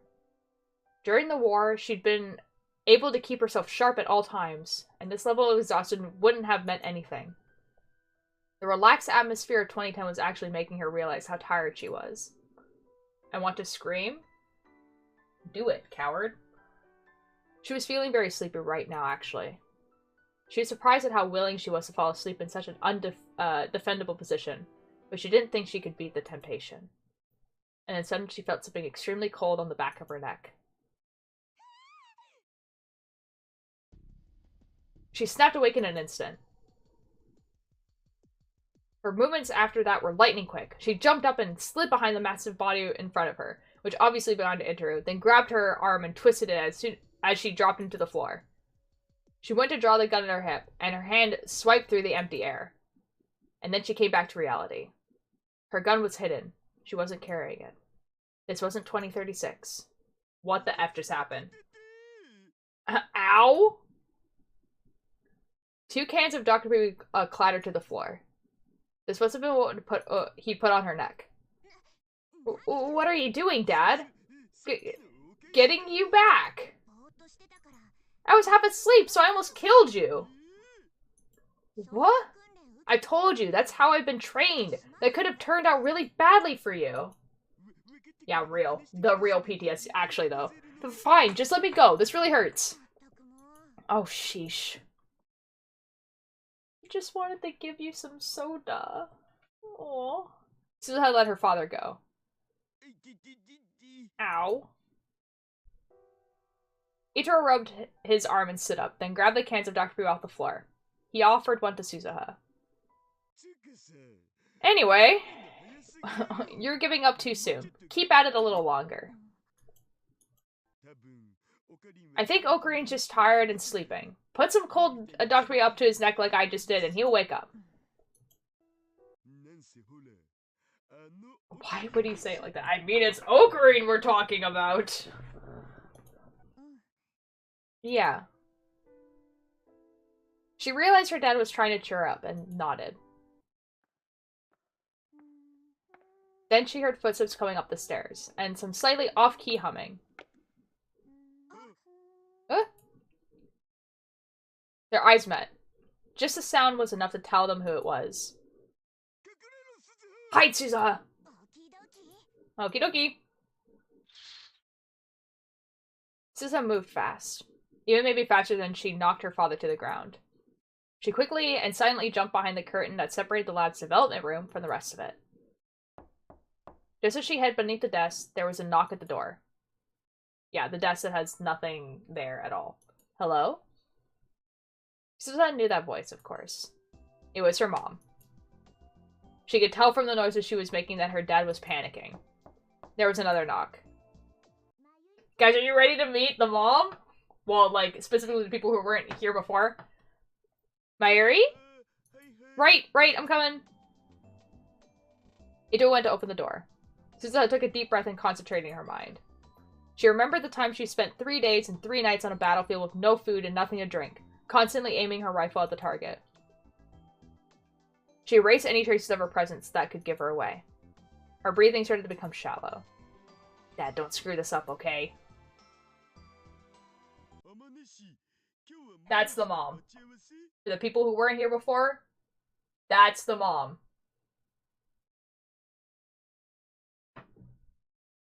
Anyway. Amane, you're meeting Mayushi today? Ito came back into the room with a girl. Right? She is cute. I like them together. I genuinely think they're a very good couple.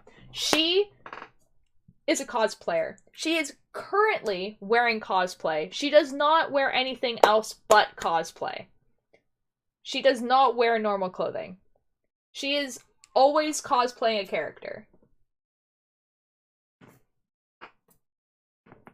Nerd. Yes, we were supposed to practice cooking together. Exactly. She could hear plastic bags rustling. She must have brought the ingredients. Mayushi's not here yet. I see. Maybe I'm a little too early. Yuki Amane. Just as the name Amane suggested, she was Suzuha's mother in the future. In other words, the two of them in the other room were supposed to get married. We love that for them. Well, if you two were supposed to meet, I'm sure she'll get here eventually, right? I thought someone called me again. Can I wait here? Of course, you're going to be cooking here, right? Yep. I hope you would do some taste testing for us, Hashida. I don't know if I want to eat Mayushi's cooking. Don't worry, Mayuri's gotten a lot better lately. Ida was clearly nervous. As far as Suzuha knew, the only girl he acted that way around was Yuki Amane. Suzuha and Mayuri were practically family, and he got along with fine with big sis Rumi. Suzuha's big sis is Ferris, who worked at the cafe next door. So it wasn't that he didn't know how to act around girls, but for some reason he always acted different when she was around. She told him that Yuki would be his wife someday. It was too late to do anything about it now, but maybe that was a mistake, she thought. Is your sister not here today? Huh? Yeah. I see. Eidro Hashida's sister was none other than Suzuha herself. Around the same time Suzuha had started spending all her time in the lab, Yuki had become friends with Mayuri and Itaru, and began visiting more frequently, which meant that avoiding her was almost impossible. And so she was forced to tell Yuki that she was Itaru's little sister. But still, she'd wanted to keep contact to a minimum in order to keep Yuki from finding out somehow. That was why she was hiding. Oh, right. What do you think of this outfit? I just bought it. Oh my god, she did a twirl for us. I love that for Yuki. Beautiful. Yuki showed no signs of noticing Suzuha. She was twirling around in the center of the room as if she was at a fashion show.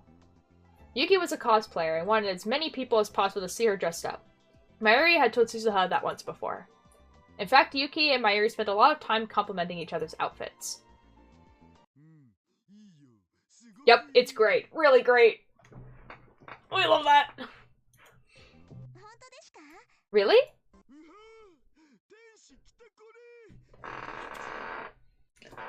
See, I think that's why she likes him, is because the reaction that she gets is probably the best. Everyone else is probably like, oh yeah, it looks really nice, but he's just like, wow, an angel for the win. Like, I get it. Thank you. You should dress up too, Hashida. Now, why would you say that? Yuki, why would you say that? Don't say that. I think he would just look wonderful. I think he would look wonderful. I'm making her say it. I'm serious, you know? Uh-oh. Intro Hashida and Yuki Amane. As she listened to our awkward conversation, Suzuha remembered the last time she'd said goodbye to her dad. Now, okay. So,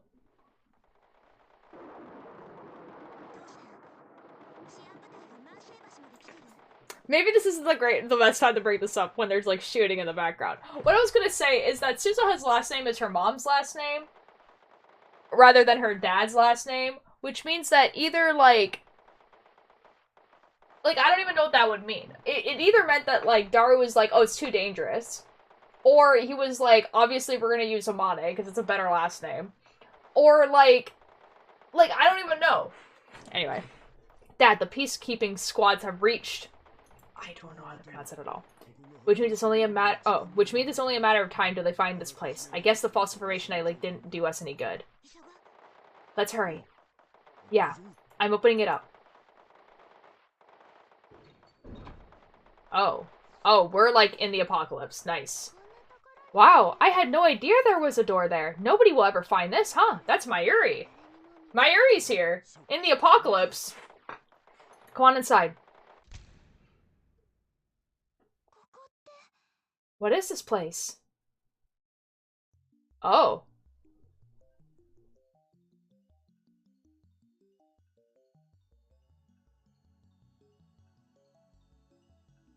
Here we are. Or he said, I love my wife so much, she's amazing and incredible, I would do her just as giving her my last name. Real. Actually, real.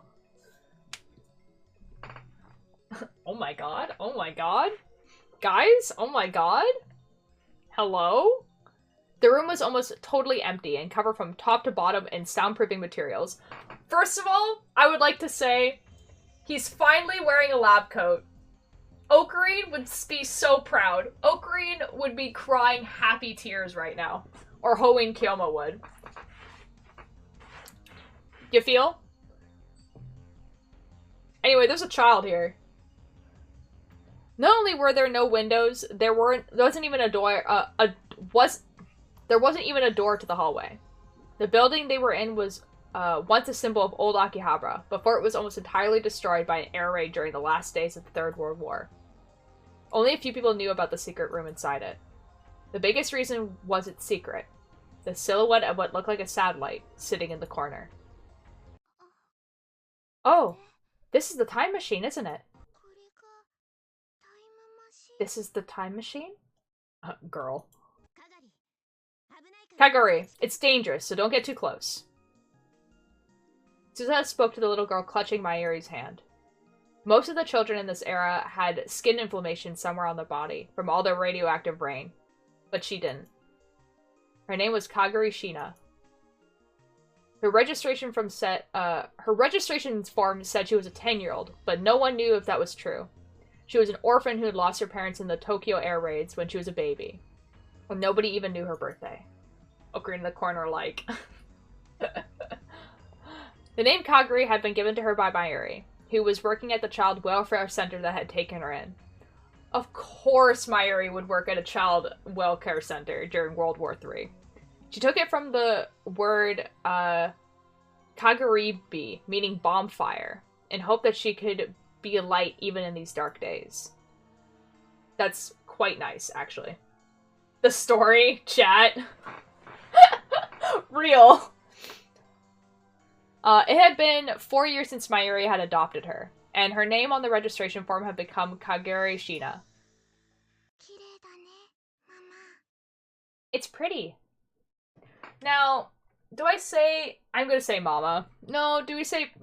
all the words are bad. You know? We're just gonna say mom. It's pretty, mom. Yup. I'm sorry, guys. I can't. Yeah, it is. Suzuha mentioned for the Shinas to step back and put her right hand and right eye up to the time machine center. The biometric check cleared and the hatch slid open. She went inside and fastened herself into the seat. We've never done a man jump of this length before, but the technology is just fine. Just do it like the test jumps. Okie dokie. Suzuha began to flip switches, working her way through the startup procedure. She practiced it hundreds of times in preparation for this day. The faint rumble of the machine began to get louder.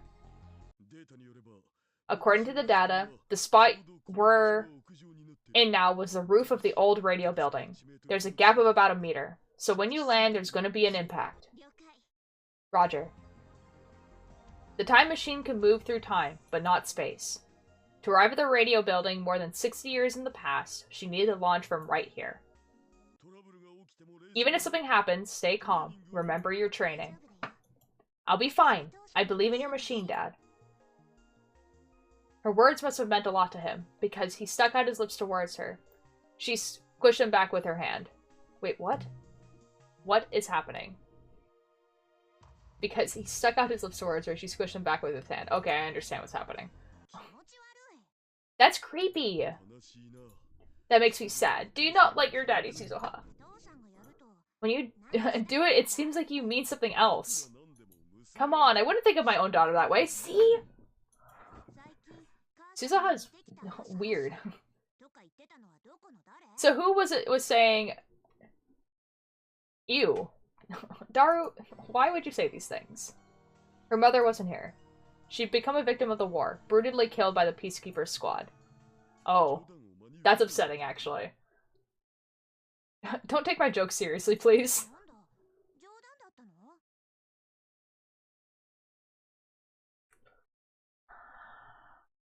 It's still a little bit weird. It's still a bit weird. It's a little bit weird. Suzuha's voice sounded kind of disappointed. She set the destination for August 13th, 1975. Her first mission was there. That does it. Okay. Dad, Mayu... She was about to say her goodbyes, but then...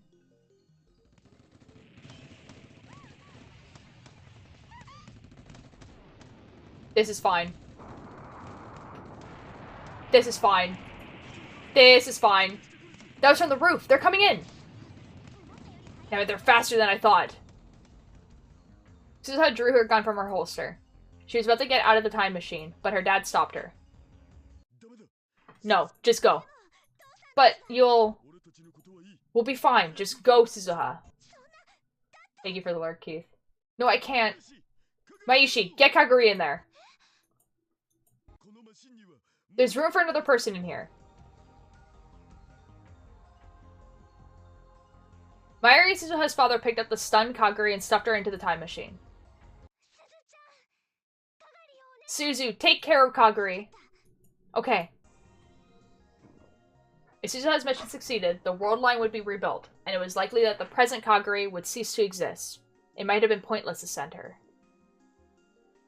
But even so, a mother wants her child to live. That's what Suzuha's mom was too. Mom? Kaguri finally seemed to understand what was going on. She called out to her mom. No, I don't want to go! I don't want to go! It's okay, Kaguri. Suzuha's with you, okay? No, I want to go with you! If you go to the past, you'll see the old me. I'll be a lot younger than I am now. I bet you'll be surprised. Mayuri handed Kaguri a tiny keychain. It looked old. It may have been a brightly colored green once, but now it was completely faded. Oh, this is sad. Oh, this is a really sad splash screen. This is sad, actually. Ugh. This is Mom's Oompa keychain. I'm giving it to you. Take good care of it, okay? Once it was pressed firmly into Kaguri's hand, she stepped back. Mayuri was smiling, but weeping at the same time. No, I don't want to go. I want to stay with you, Mom. Mom? Mom? No. Oh. Kaguri, be quiet. Okay. Kaguri fell silent immediately. Even Suzuha had never heard Mayuri use that tone of voice. I would be scared, actually, actively. That's how harshly she scrolled her daughter. Isn't that the keychain that caused a plane crash in one of the timelines? It's a different one, but it is like the same creature. Mom? Kaguri was quietly weeping, unmoving. I'm closing the hatch. This time, the hatch really did begin to close. The inside of the machine and the outside of it. The two worlds were about to be completely cut off from one another. Whether Suzuha's mission was successful or not, she would probably never see any of them again. Suzu, make sure you take care of Kaguri. And tell Ocarine that Steins Gate really exists. Tell him, don't give up no matter what, you moron. Okie dokie. And then the door was sealed shut, and Mayuri and Ito's voice disappeared along with the chaos outside. Dad, I love you. She whispered towards the door, now sealed shut. Let's go, Kaguri. To the past. She booted up the time machine. Ow. Hashida, where's the vacuum? Oh my god, we're back in the present. Good god. Suzuha snapped back to reality. Oh, there goes gravity. I'm sorry. I'm sorry. I'm sorry. I'm sorry. I'm sorry. Oh, there goes gravity. Oh, well, no. Anyway, Suzuha snapped back to reality. Yuki was getting closer to the dwelling room. She was hiding in. It's right behind that curtain. Oh. Behind the curtain? I'll get it. Ichiro motioned for her to stop, and then quickly slid into the room. As he reached down to pick up the vacuum at the floor, his gaze locked with Suzuha, as she hid under the desk. Make sure she doesn't find out, Dad. Okie dokie. She got the okie dokie from Daru, and I love that. Did you find the vacuum? Oh, yes! Evidently, Yuki was trying to be nice by cleaning it up. This place is pretty messy right now. Knowing Yuki's personality, Suzuha could imagine she would want to clean it. Itaro grabbed what looked like a vacuum cleaner off the floor, and left the development room. What is that thing? Future gadget number 5. If you take it apart, you can use it as a normal vacuum. A vacuum's supposed to clean. If you take it apart, won't that make more of a mess? You're so smart, Hashida, but sometimes you can be so silly. You think so? But, you know, I like people like that. She's so obvious, dude. She's so obvious. And Hashida's just like, no, she couldn't like me. That's silly. It's not like there's actual living proof. Anyway, what did you say? Itaro started to panic again, and Suzuha sighed. But I think you really do need to reconsider the way you live. You should clean every day if you can. This place gets dusty. They're made for each other. They really are. I love them. And that's not all. That's also what you eat. You had instant ramen again today, didn't you? How did you know? There was a half-eaten cup of ramen in the kitchen. I see. Okay, I would do the same as Daro in this case. She's so obvious. Anyways, to work. Okay, have fun at work, Keith. And look at all these snacks. I tell you all the time that you eat too much. I do try to watch it, you know. Trying isn't good enough. If you keep eating nothing but cup noodles and snacks, you're going to get sick, okay? Also, you need to exercise a little. Ichiro's like, I think I had the same conversation, like, about 2 minutes ago, actually. Man's got something called self-confidence issues. And we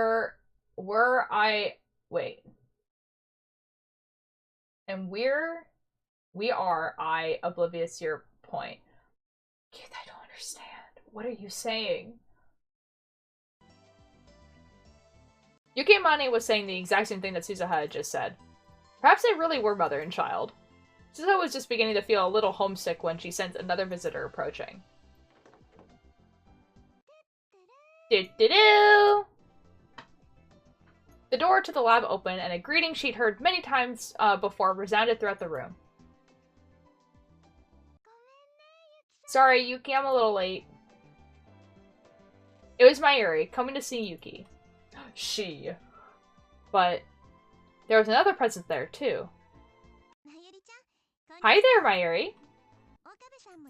I see Okabe's with you.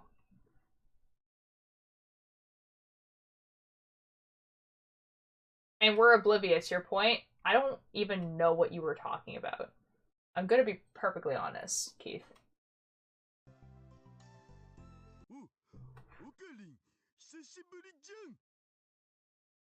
He looks so sad. Look at this man. He used to be brimming with confidence and swagger, and now he comes into the room like this. Hey guys. Welcome to the lab. I don't do these childish things anymore, like coming to the lab. I do adult things, like wearing all black and a sweater vest over my collared shirt. I don't wear lab coats anymore, but I do still put the pen in the pocket because I am still a nerd. Anyway, he's early 2000s Gerard Way. Why would you say that? At least he has a pen. At least the pen's a different color, you know? They give a little pop of color right there. I hate this man. Oh, Ocarine, it's been forever, man. I hate him. When I was a young boy, my father took me into a thing. Anyway. Oh yeah, it has. Do you still pay rent for this place? Because, like, he pays rent for this. Like, he used to. Does he still do that, even though he just, like, doesn't show up? Anyway. When she heard his voice, she ground her teeth a little. When I was a young boy, my father took me to see a time machine. Alright, hold on.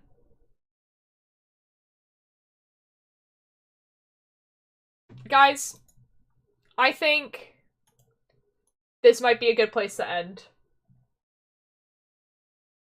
I think this might be the good place to end.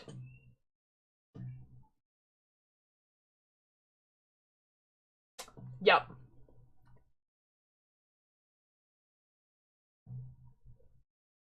Guys, guess who's live right now? Am I a little bit blurry? Nah. I'm not. That would be silly. The screen grab is giving Mariana it's interesting meme. So, guys, yesterday, Billy Bumble unfortunately died in their hardcore world.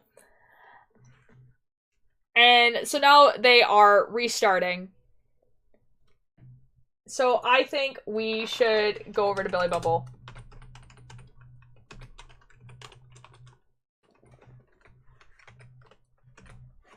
So, tomorrow, I'll be streaming a little bit earlier. Like, at around, like, the 2-3 p.m. PST. I don't know exactly what I'm gonna do. It's either going to be Watchers or Knitting, and I'm not sure which one it's gonna be. But it'll be one of the two. And then I'm not gonna be here Saturday and Sunday. Which sucks, obviously, because, like, I only stream on the weekends now. But, this week, because of that, I think I'm going to be streaming during the week. I'll just be using, like, the little PNG tuber. Because there is, a new SMP that starts on Saturday. It was supposed to start today, then we moved it to Saturday. So there's going to be a new Origin server. So I'm going to be playing on that during the week.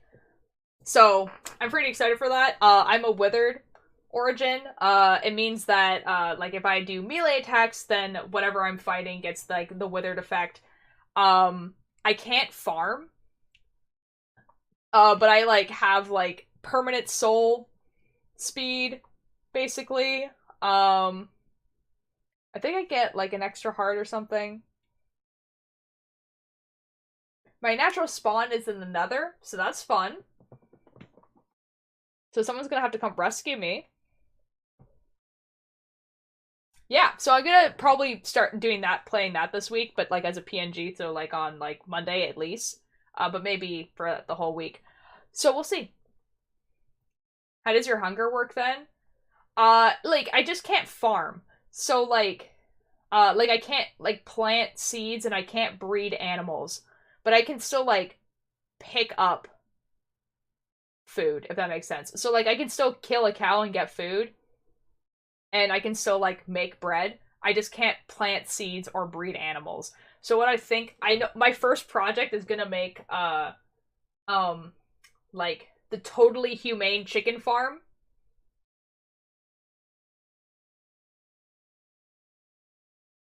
And if you don't know what that is, you will.